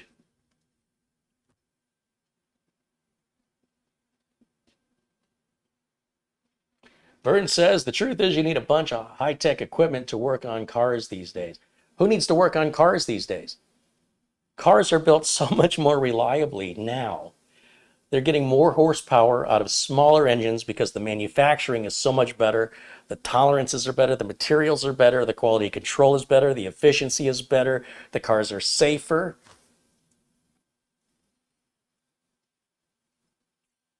I have a 2013 Ford Mustang. It's got over 67,000 miles, so I don't drive it a lot. I've taken it to San Francisco, I've taken it to Portland, I've taken it to Detroit. It's never needed a repair. Never. I just had the spark plugs replaced. Not that it needed it, just seemed like a good idea. And I had the transmission fluid replaced. There's nothing that's been repaired. I can't get rid of that car. It's the most amazing car I've ever owned. All these new cars that I'm seeing, they run unbelievably reliably. That's not to say cars don't have problems, but I'm not seeing the frequency of problems like we used to see. I mean, that Hyundai experience I had was pretty bad. And my Mini Cooper wasn't exactly the most reliable car, but it wasn't terrible. The cars have just gotten better and better. And when I say better, I mean more efficient, more power, more features. Everybody's got power windows. When's the last time you've seen hand crank windows? It's all standard stuff now.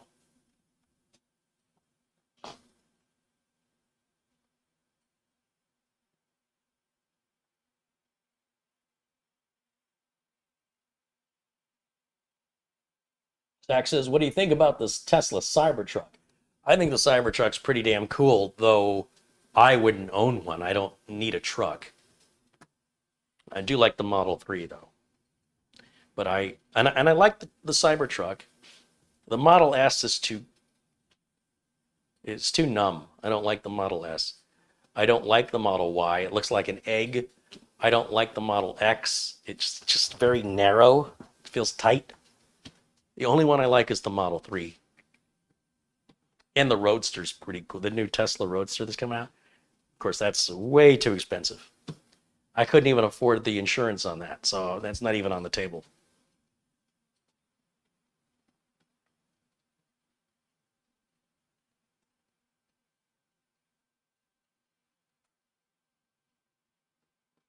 Blackwatch says a transmission fluid flush is a cash grab and not needed. Well, here's the way I look at it. Because I went to school to be a mechanic. Let's not forget, maybe you didn't know, but before the whole computer thing, I was going to be an ASE certified mechanic, and I went to the GM training facility at the college. And the fact is that if you don't change your transmission fluid for a long time, you better not change it. But this car owes me nothing. I paid for the car in full years ago. There's no car payment. It's never needed a repair. If that car had a gasket that it needed replaced, if it needed a rear main seal, whatever that cost, I'd gladly pay it because I'm still ahead of the game. So if I can do a little preventive maintenance, if changing the transmission fluid isn't hurting anything, then I'm going to do it.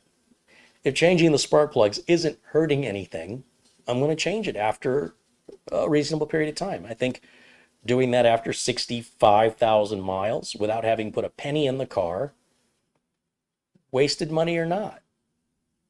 The car doesn't owe me anything. And since I don't have a crystal ball and I don't know what will happen if I don't change it, I figure the car's treated me really well and I want to treat it well back. Now, if the car starts to become a money pit, the first couple of repairs, when they ever occur, will probably be no big deal. But if it's one repair after the next, now it's getting inconvenient to have to keep taking the car into the shop.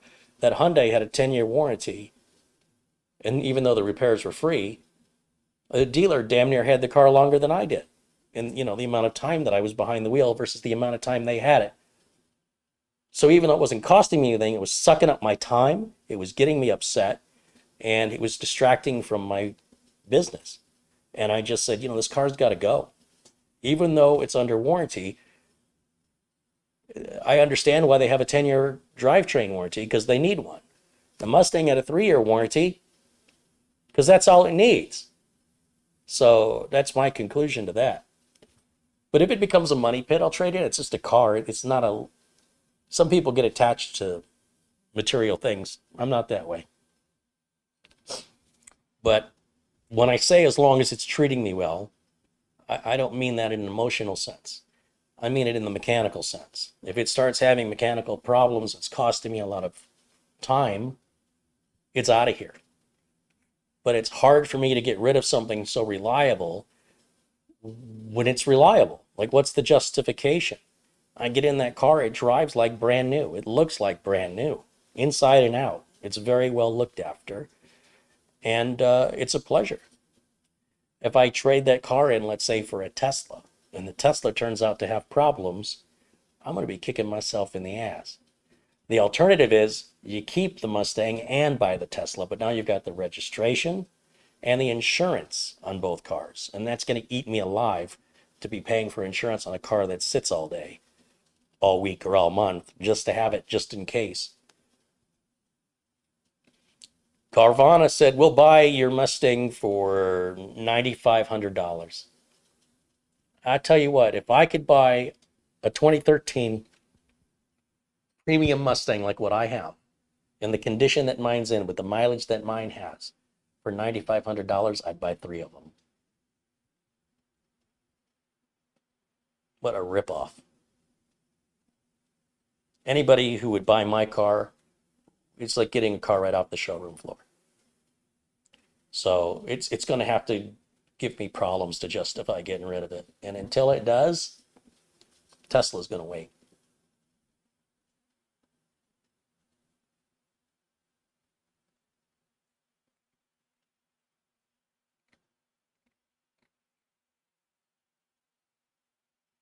Paradise Lost says, I'm tired of Windows upgrades. I loved Windows XP.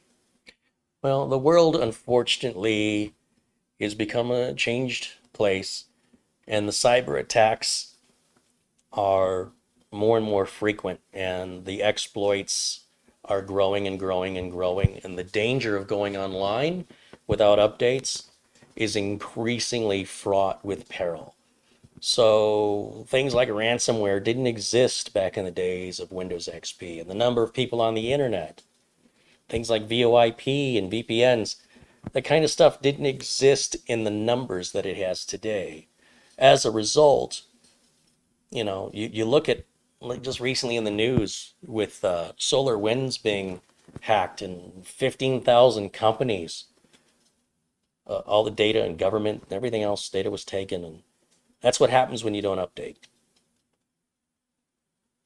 So when you're complaining about your updates, you should also complain about the evolution of human beings, because the human beings are the reason that those updates are so important. And well, they're not fun. They're a lot more fun than dealing with the consequences of not updating. And all you have to do is go to bleepingcomputer.com and hit the news section. Check it every day. There are more threats that exist today than I can name. There's hundreds of thousands of different live and active threats online today. At this very second that I am speaking to you, thousands of computers are being infected right now. And the majority of those are the ones not being updated. And the hackers that are trying to steal from you will be using the latest technology to do it. They'll have all their updates. So you may not like laser guided missiles. You might like a good old-fashioned spear. But I'm not going to war on your side. You're going to lose that war. It's pretty obvious, right? Don't go into the battlefield with a spear when your enemy has laser guided missiles and think you're going to stand a chance in hell. You might get lucky for a while, but your luck's going to run out. The internet is a dangerous place, and your operating system is the only thing protecting you from somebody else saying they're you and taking everything you own from you. Think about that the next time you get a Windows update for free because it's so inconvenient. Those updates are absolutely critical. You know how I know? I've been in this business for over 30 years, and I'm the guy who gets the call when it happens. And it sucks every time. It's basically like being a crime scene cleanup person. When there's some bloody, horrific mess, that's somebody's job to go in and pick the blood and the guts up. That's somebody's job. Somebody's got to do it. So luckily for me, I don't deal with that kind of graphic grossness, but I do deal with it on a technical level. I deal with it on an emotional level where there is a real sense of loss. There's a sense of depression. There is a sense of hopelessness. And it's my job to clean that mess up and to relock everything back down again and secure it. When somebody throws a brick through a window of a house or a business, it's somebody's job to go and board that window up in order to secure that property from further theft and weather damage. It has to be done immediately. It sucks. What are you going to do? Just leave it open to the world, let the mosquitoes in, let people come and go, let the rain and the snow come in?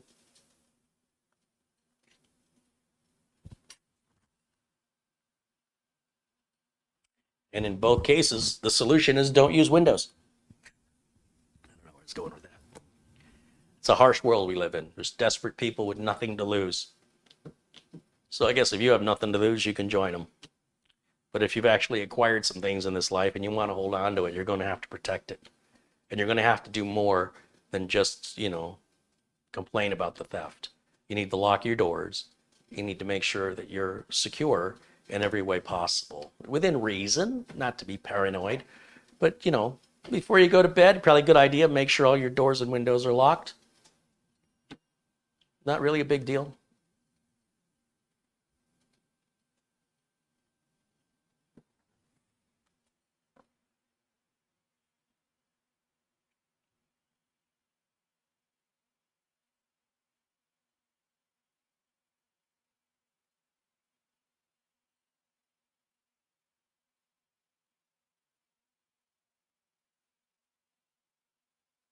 Any technical questions, or are we wrapping it up for tonight, guys?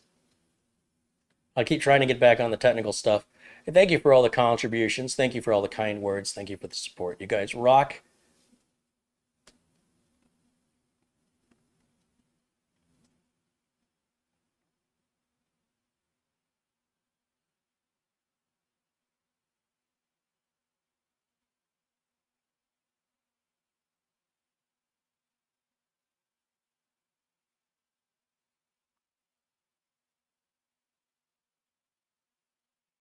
What was the website for the news? It's a bleeping computer. Bleeping. Oops, I need to click on the box here. Bleepingcomputer.com, and I think /news. Every day, another company hit. At least one, usually half a dozen or more.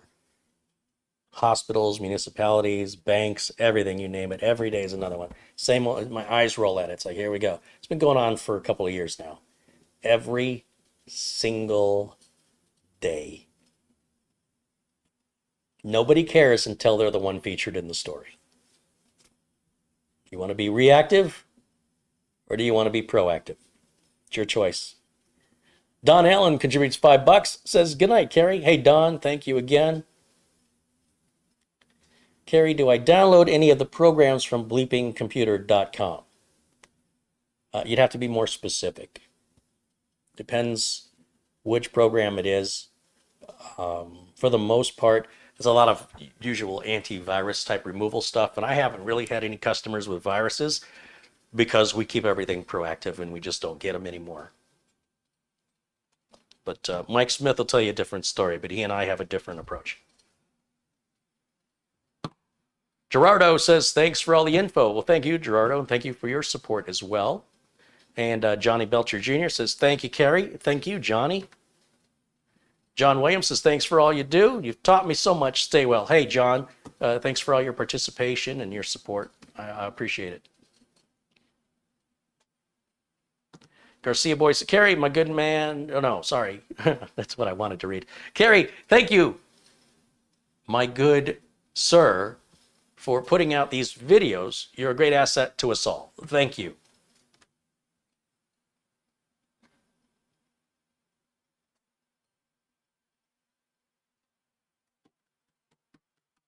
I'm not seeing any other technical questions, so I'm guessing there are none.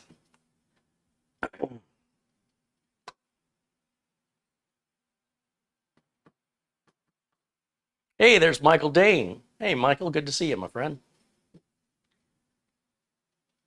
All right, guys. Well, I didn't see any problems in the chat room with the people seeking attention, so the whole subscriber requirement seems to be working quite effectively. I'm going to keep it this way for a while.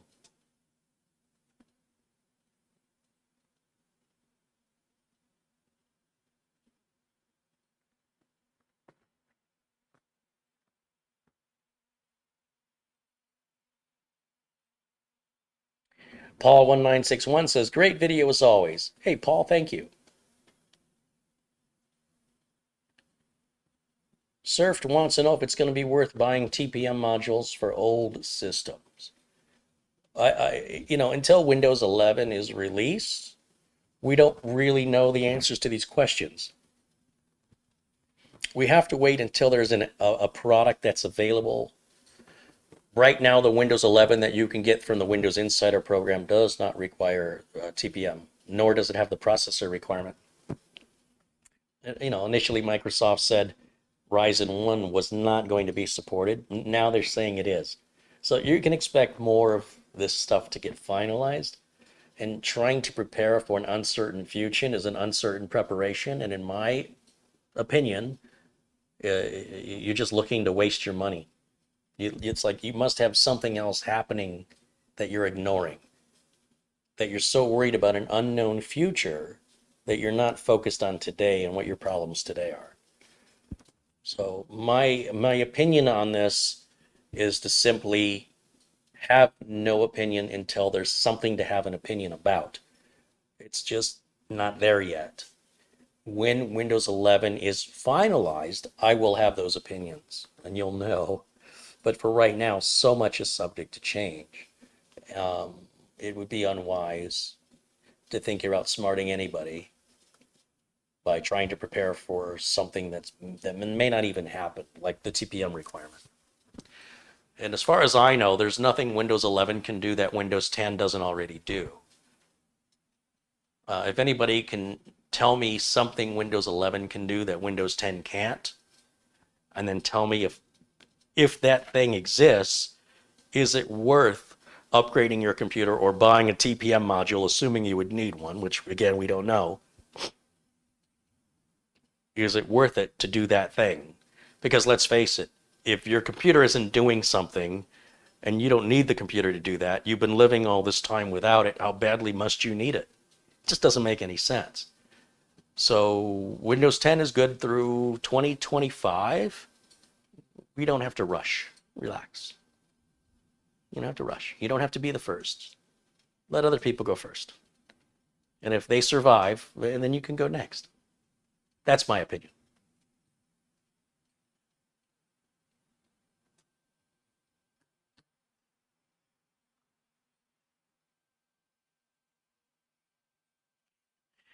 The folders are nicer and nicer colors. Ah, yes. Totally worth it. Windows 10 can't run Android apps. Can you name an Android app you want to run on Windows 10? I'd like to know what it is. Now you got me curious. Is it the phone app?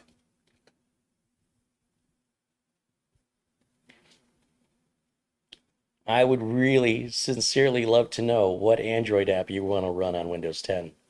Please, for the love of all that's holy, tell me. I've got to know. Angel contributes $5. Said the Glendale Police Department's been swamped and exposed by a group of First Amendment auditors a few weeks ago. Good. I think First Amendment auditors overall are wonderful people. Many of them get arrested illegally. They get barked unlawful orders. And the police, on many of these videos, expose abuse of power and a lack of judgment in determining who's a good guy from a bad guy. And if those bad police officers are exposed, it's great, because the First Amendment auditors also expose good police officers. Let's not forget that. And what I found through these First Amendment auditors, almost universally, are bad cops hate people with cameras. It's that easy to be a bad cop detector. If a cop doesn't like your camera, more likely than not, that's a bad police officer. And if the cop doesn't mind the camera, more than likely that's a very good police officer. I'm going to get a job in the public, but don't film me.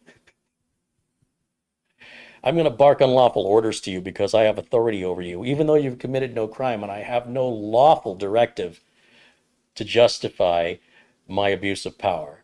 How dare you expose me to the public? If you don't want to be exposed to the public, don't work for the public. It's very simple. And those bad police officers, the sooner they're exposed, the better. And the good ones, by the way, should also be highlighted, because we have some amazing and wonderful police officers. And I can speak quite from the heart when it comes to the Glendale Police Department. Well, I've had my experience with a couple of bad ones. I can tell you the people in charge that I spoke to and the other officers that I have spoken to, wonderful people, absolutely wonderful people. Renewed my faith in the police.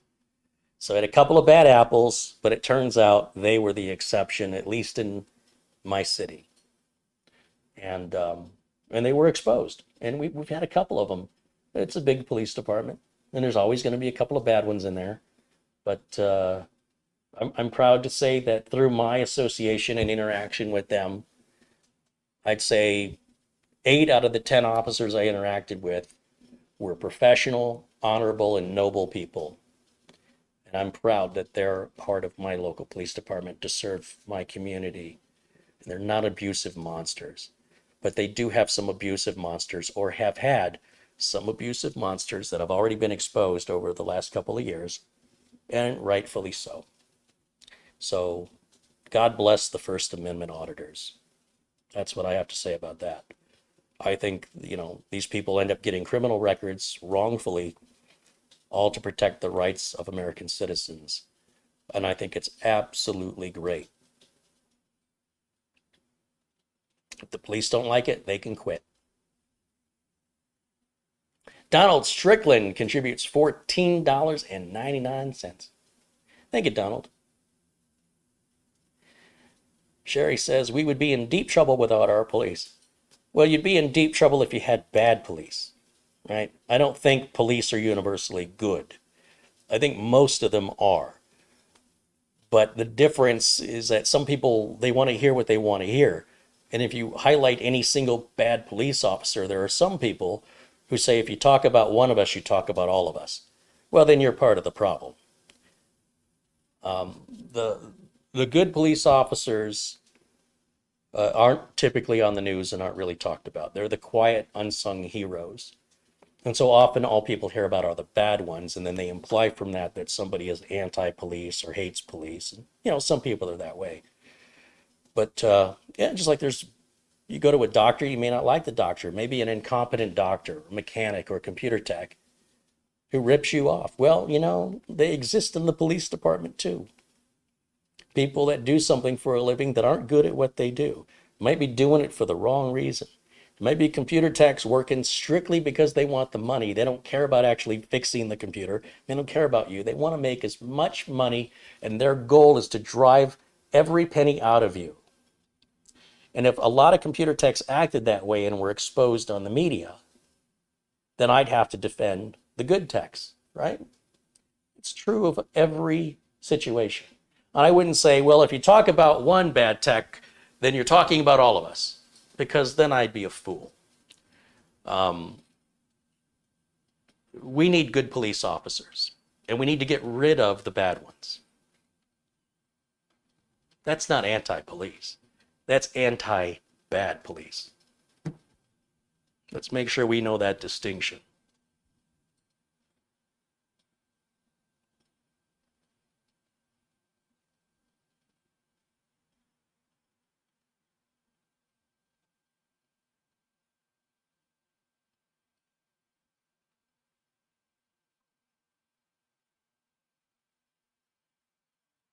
G. Wisen said he got fined $1,000 for a broken taillight. Seemed like there's more to that story.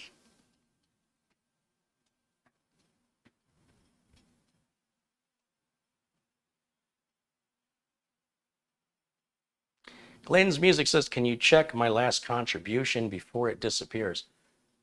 Maybe. Oh yeah, here it is. Glenn's Music contributes $5 Australian.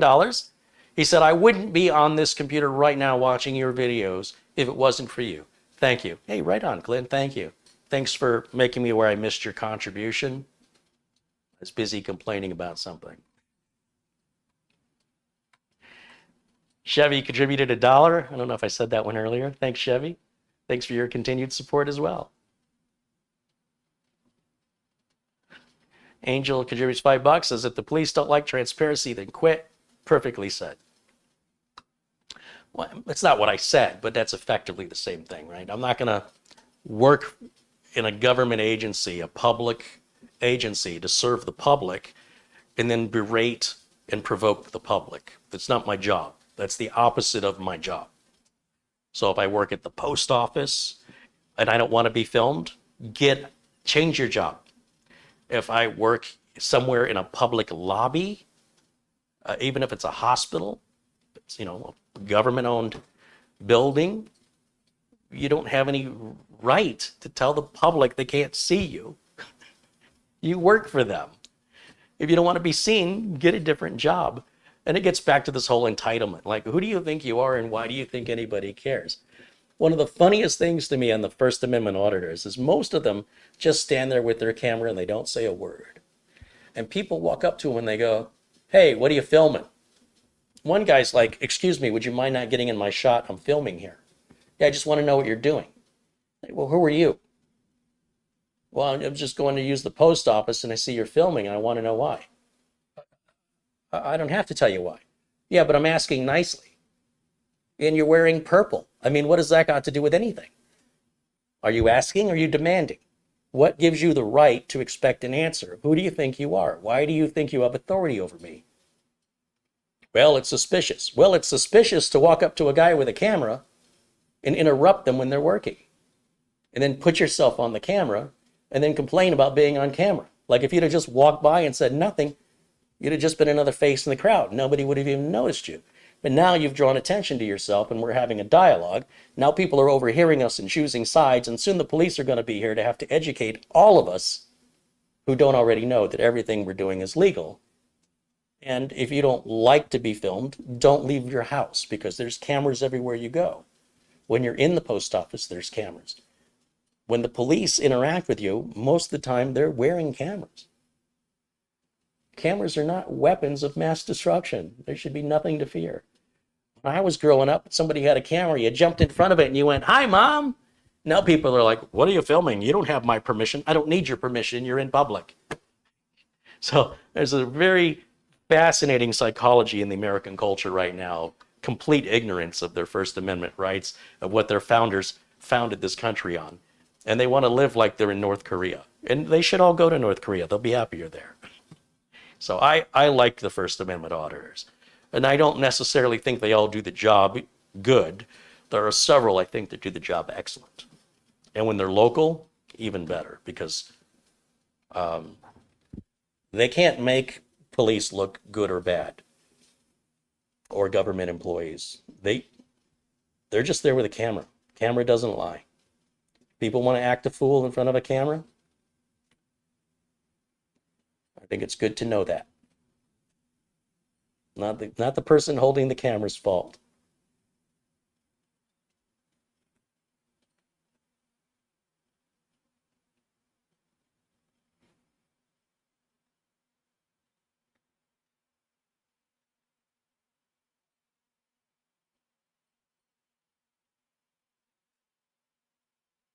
But I will tell you that, when we talk about police officers, when you have a good police officer, somebody you can have trust and faith in, and you know that they're protecting your community, it's a nice feeling. It feels good that you're not afraid of them. You don't see them and tense up and worry, are they going to make up some reason to arrest me? Because there's some cops that'll do that. They'll just make up stuff. We had a police and prosecutors trying to associate political protesters as an organized gang, the likes of the Bloods and Crips, the LA gangs, and actually went to court and testified under oath. And the leading officers and the leading prosecutor manipulated and lied because they didn't agree with the political protesters' perspective. It made them out to be a dangerous group of thugs similar to the Bloods and the Crips. And thankfully, we have a local news organization that has done all the investigative journalism to expose the lies. And a judge overturned it and dismissed the case, and most of the people involved have been fired, and many of them are being sued now for damages, as it should be. And the minute we can take away qualified immunity from these officers and hold them financially responsible, I think we're going to find a lot of bad officers are just not going to be willing to be a police officer anymore. And I'm okay with that too. So it's not a perfect world, but at least it's now getting exposed. You can imagine before the internet and before everybody had a camera in their pocket, how long this has gone unmitigated in this country. You think of all the corruption of the police during the Prohibition era in this country. And that's all you need to know. Not much has changed. Except now it's getting documented and viewed around the world. And finally, the playing field is getting level. And when you have an officer who just can't tell a good person from a bad person, they have poor judgment, they don't exercise proper discretion, they need to find another job. And when you do have an officer who does exercise good judgment, we need more people like that. We need more police officers like that. We have a massive shortage of good police officers in this country.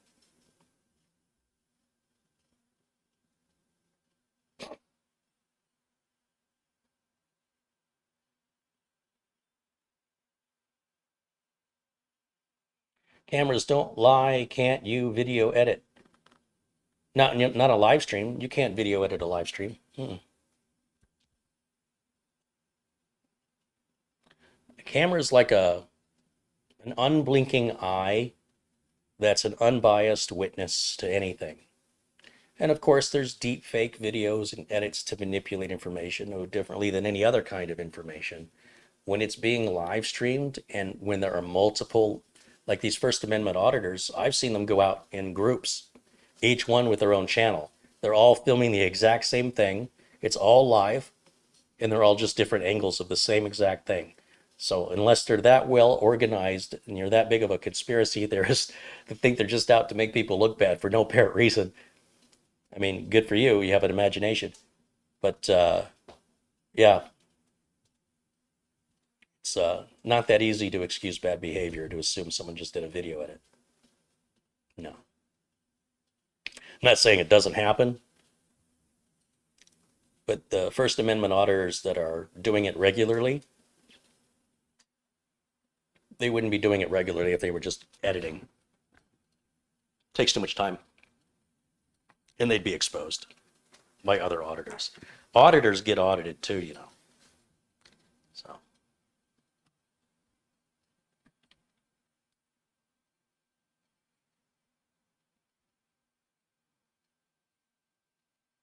Glenn's Music says very few cartoons are shown live.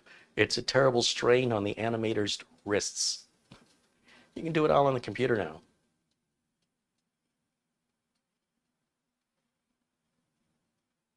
Josty One says in his neighborhood there are about 6 or so police, city, county, and state, and they're all pretty cool. Hey, that's awesome.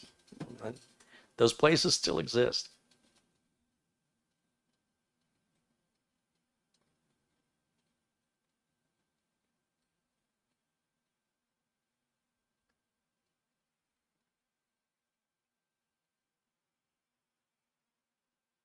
Saying cameras can be manipulated. The camera angle, maybe, but the content of the camera when it's live, you can't change. I can't take live content and alter live content. It's just not possible. I can't change something that hasn't happened yet.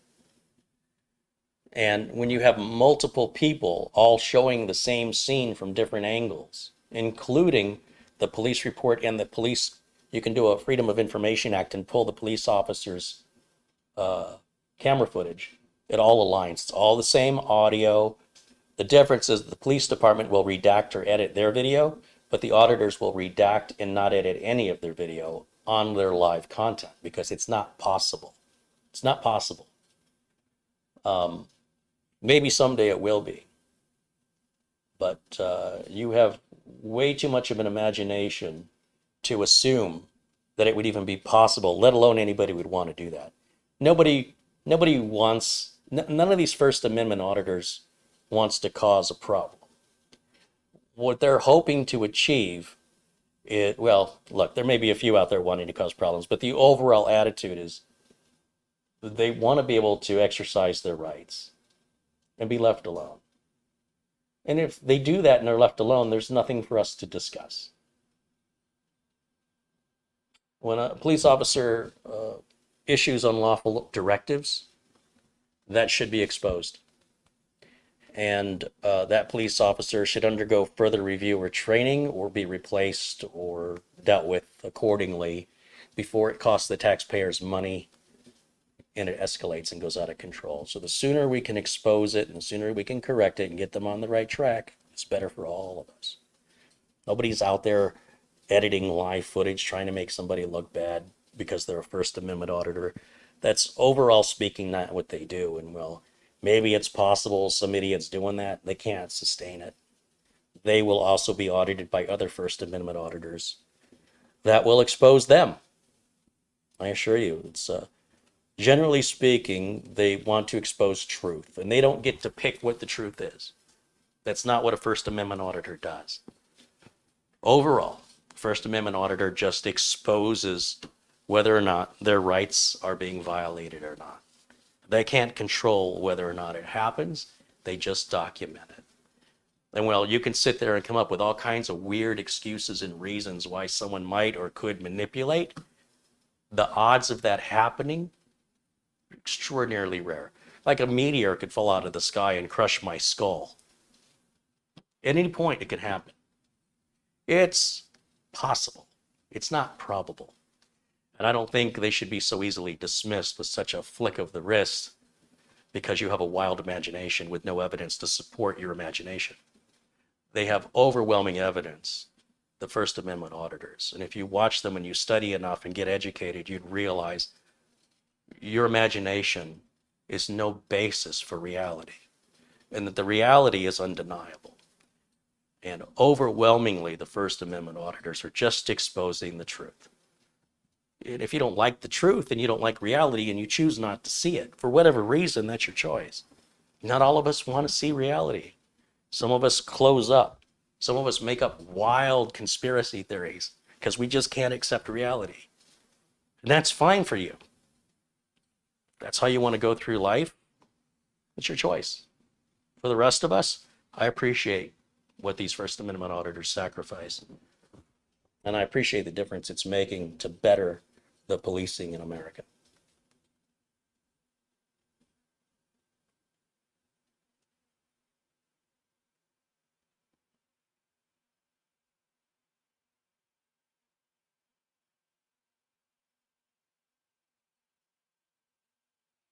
We have a number of police officers that watch the channel, and they love what I do, and I love what they do. They're good police officers. They're not good because they like the channel, but there's a good chance that if they're a bad cop, they don't like me talking about bad cops. Go figure.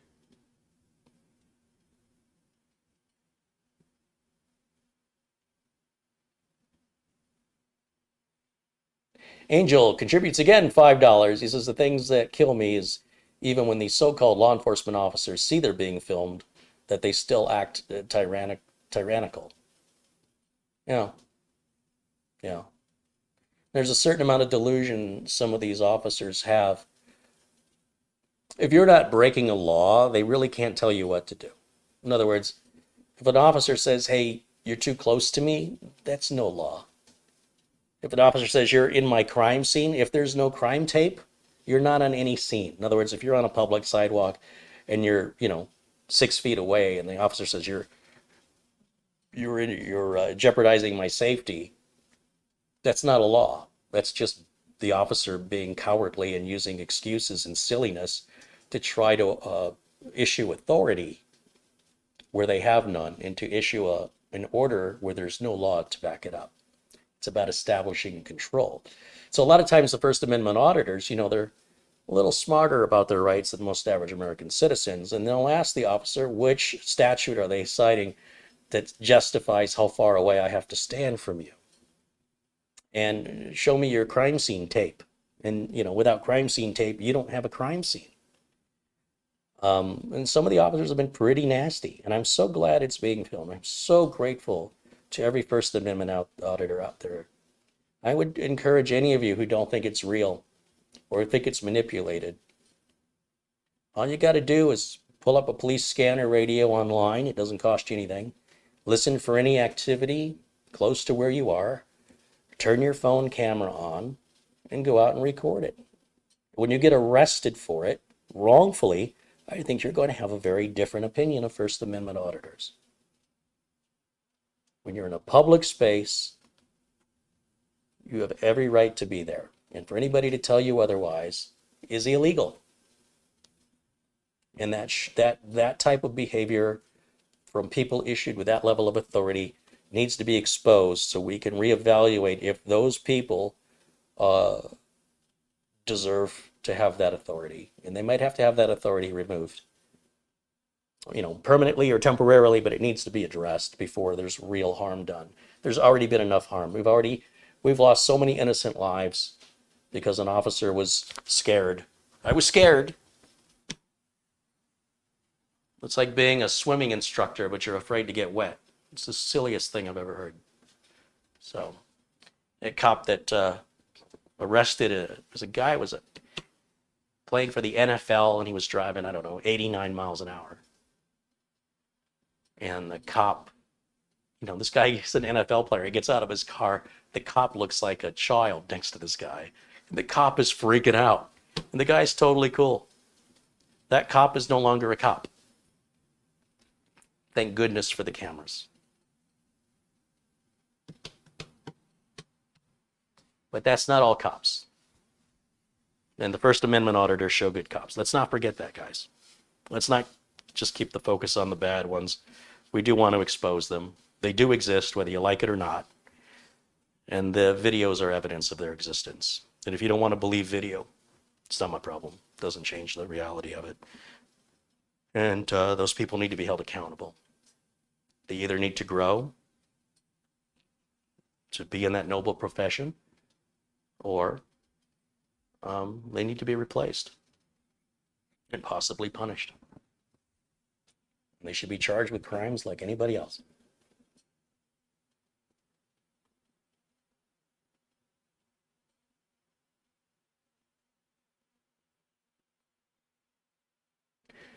Lynn's Music talks about audit the audit.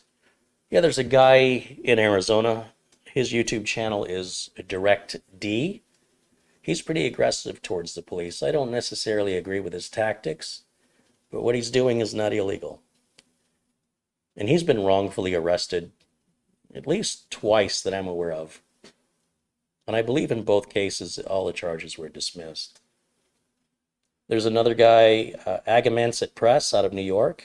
He travels, his name's Jason and his son is Ben, and they primarily go to post offices and government buildings. And he's really, really good at what he does. He's about my age. He's very well spoken. Sometimes he talks too much, like me, doesn't know when to shut up, but he's not wrong. He just sometimes keeps making the same point over and over and over and over and over to the same person. He just needs to stop and walk away. But he does very, very good work, and it's all self-financed.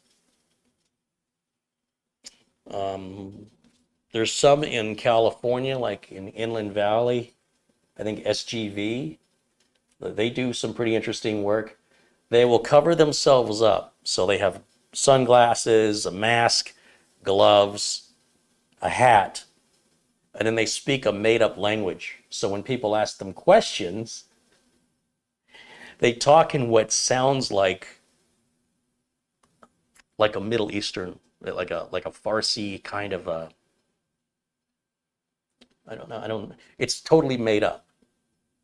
And they just play the role that they don't speak English. There's no law that says you have to speak English.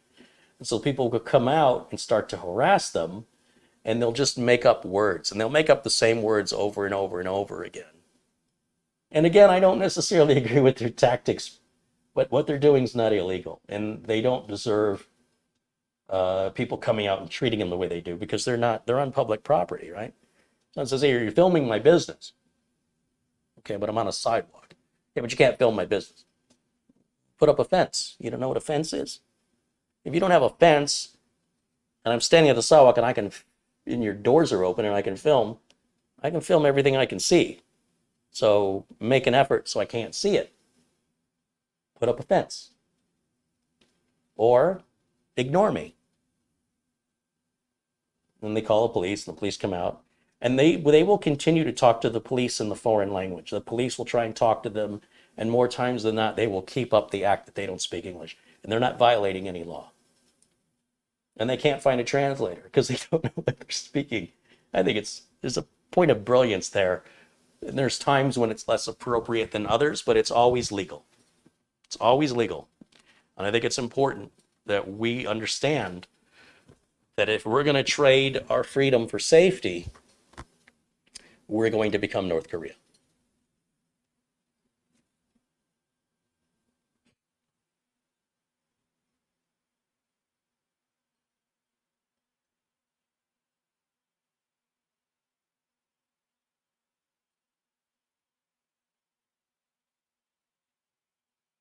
Watch Carl Miller here out of Detroit here on YouTube if you really want to learn.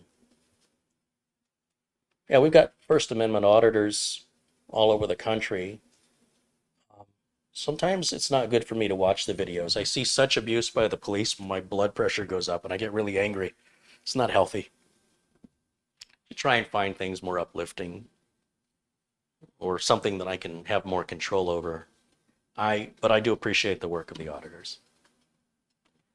SGV and Furry Potatoes started the thing. That's who I'm talking about. Those are the guys. Furry Potato. Shinduli. It's stupid. But it's genius.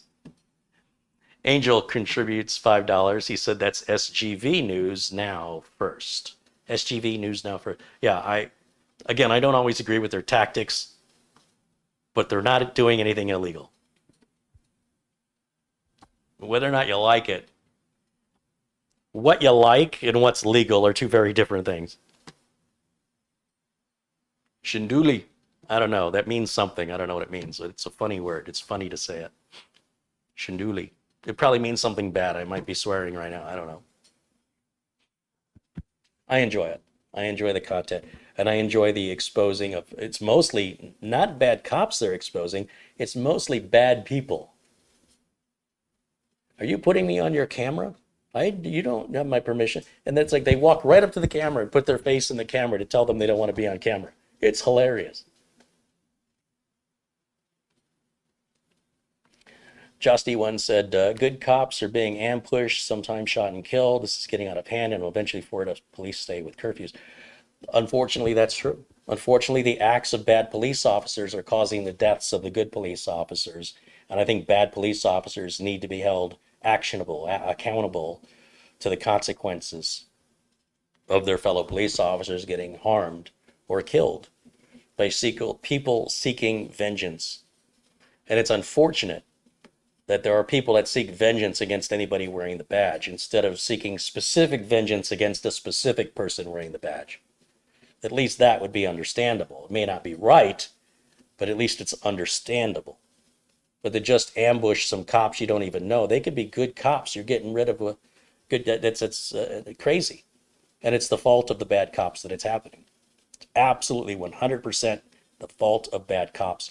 And those bad cops need to be held accountable for that. Absolutely. Angels contributes $5 says Shala Mahala. Yeah, that's what they'll say. Shala Mahala. That's right. That's the SGV news. Yeah. Yeah. If you're watching outside of the United States and you don't quite understand the abusive policing and the attitude, the abusive people and how they treat each other in this country, you should take a look at it. It's pretty interesting on a psychological level how somebody just can't mind their own business and how they think they have authority and a right to have answers to something they have no right or authority to have. And sometimes it gets physical. Sometimes there's violence. And these guys that do this, like the SGV guys, these are big. I wouldn't say they're young, but if I fought with them, I'd lose, okay? They're certainly having the ability to punch back and to take a few punches is going to benefit you in that job. So if you're older or more frail, you're more likely going to get yourself hurt. But if you can punch back, or if you're just so big that you're intimidating and you're less likely to get punched, the main guy there is a pretty big guy. And he's not using a walker or a cane. He's fully capable of defending himself. And they carry pepper spray with them. And they've used that on a number of occasions when they're being attacked because people don't want to be filmed in public where they voluntarily put themselves. So if you're outside the United States and you don't quite understand this, watch it, and then you could not understand it on a new level. You'd be like, wow, this makes even less sense now that I've seen it. Yeah, now you understand. It's very bizarre.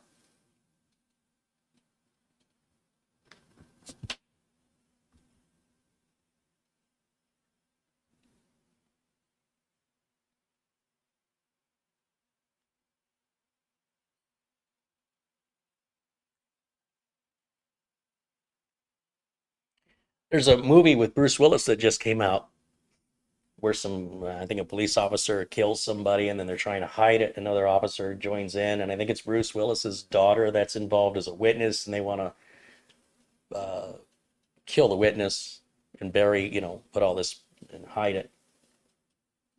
And I think it's called Out of Death. I think it just came out. And I thought, well, that's a strange movie to come out right now to make cops the evil people. And these cops are bad, it's a fictional story. It's all made up, just for entertainment. But I thought, ooh, the timing on that. Not good. Not good.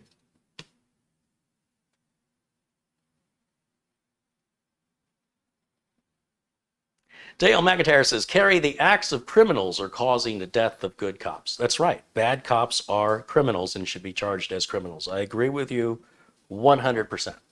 Absolutely.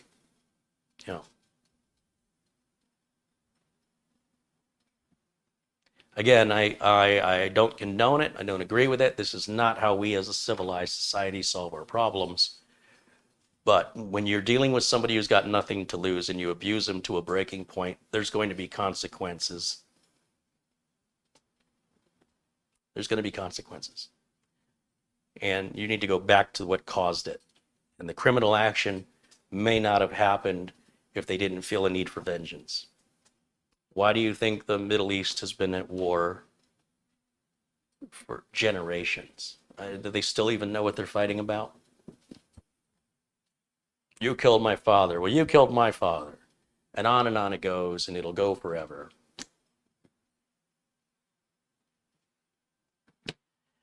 Angel contributes $5 again, says always record the police and always watch Kerry Holzman, Adam Ant IT, and Greg Salazar.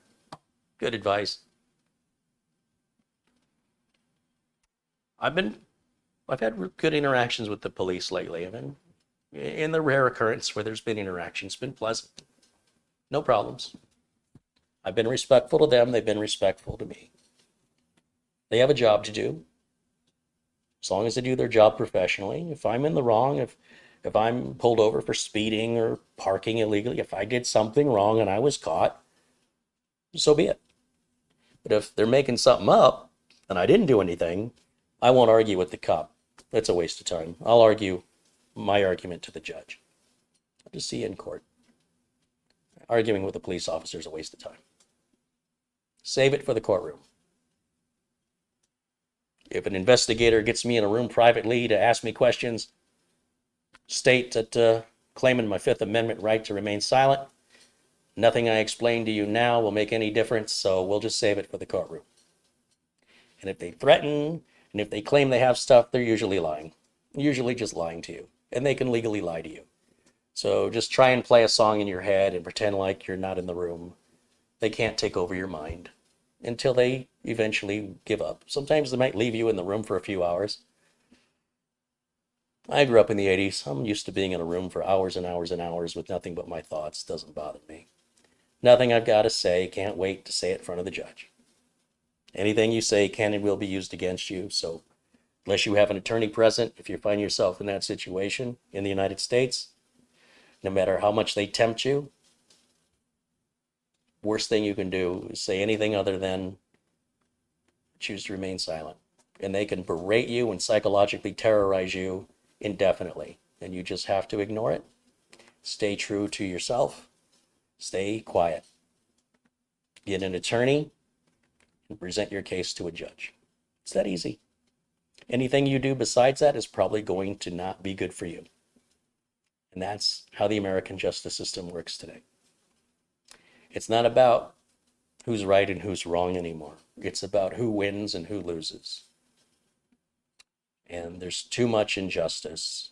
And you're not going to get out of it talking to the cop or talking to an investigator. It's not the way it works. All you're going to do is they'll mishear you or they'll twist something you said. So just don't say anything so that way they have nothing to twist on you. Get yourself an attorney. And I hope you never find yourself in that situation because that's a terrible trap to get caught in. It's very difficult to get out of. The number one key is to keep your mouth shut until you're in a courtroom. But you do have to tell them, you do have to say, I am claiming my Fifth Amendment right to remain silent. You have to say that. And then once you've said it, don't say anything else. Josiah Guernsey with a $2 contribution.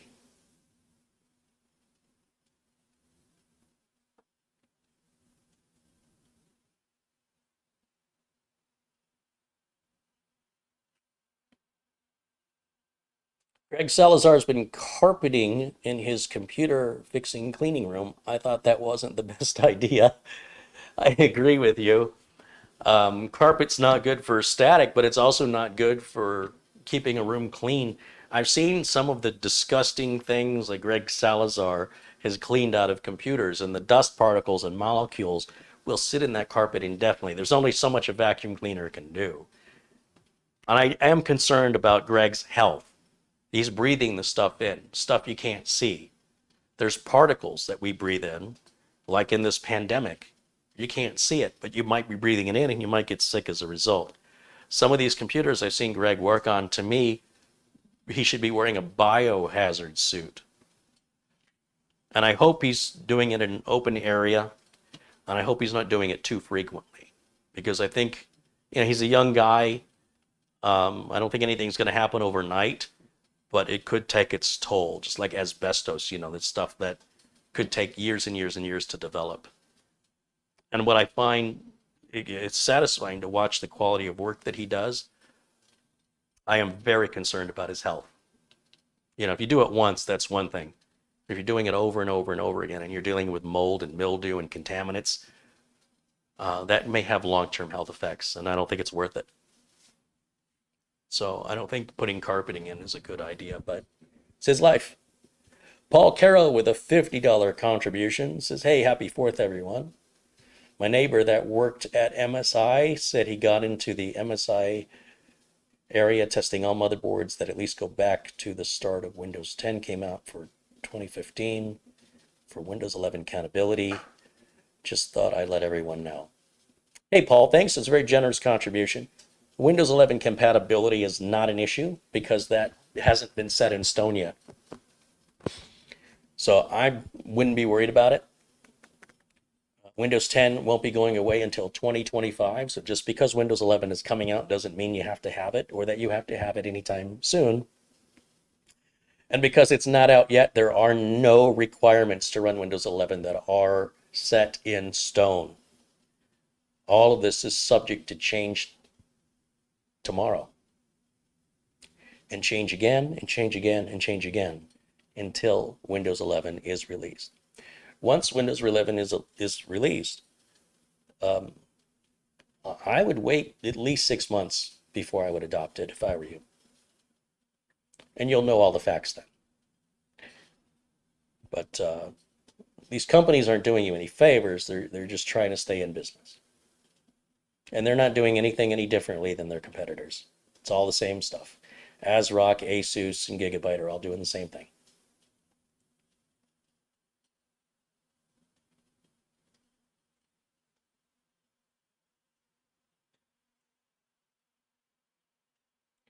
Can you get a good air purifier to clean the air?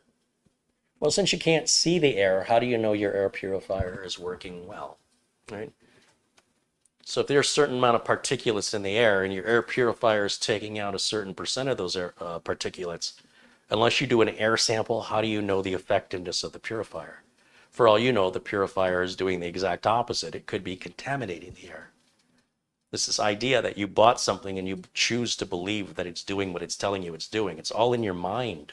It's theater. You have no evidence to support that it's actually doing anything other than just making noise and, perhaps it's buzzing. For all you know, it's making it worse or doing nothing at all. And even if the air purifier does take out a certain amount of the contaminants that makes it worth having it, if you don't maintain it by cleaning it and changing out the filter, you'll make a bad situation worse. So no, I wouldn't just blindly assume that because something claims to do something, I would just assume it's doing it. I think in many cases it may be doing nothing at all, or it may be making such an insignificant difference that it's the same as not having it when we talk about health and effects. You'd have to actually sample the air to know.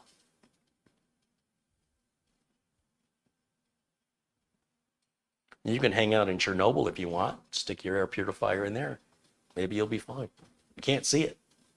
You'll never know until it's too late, probably.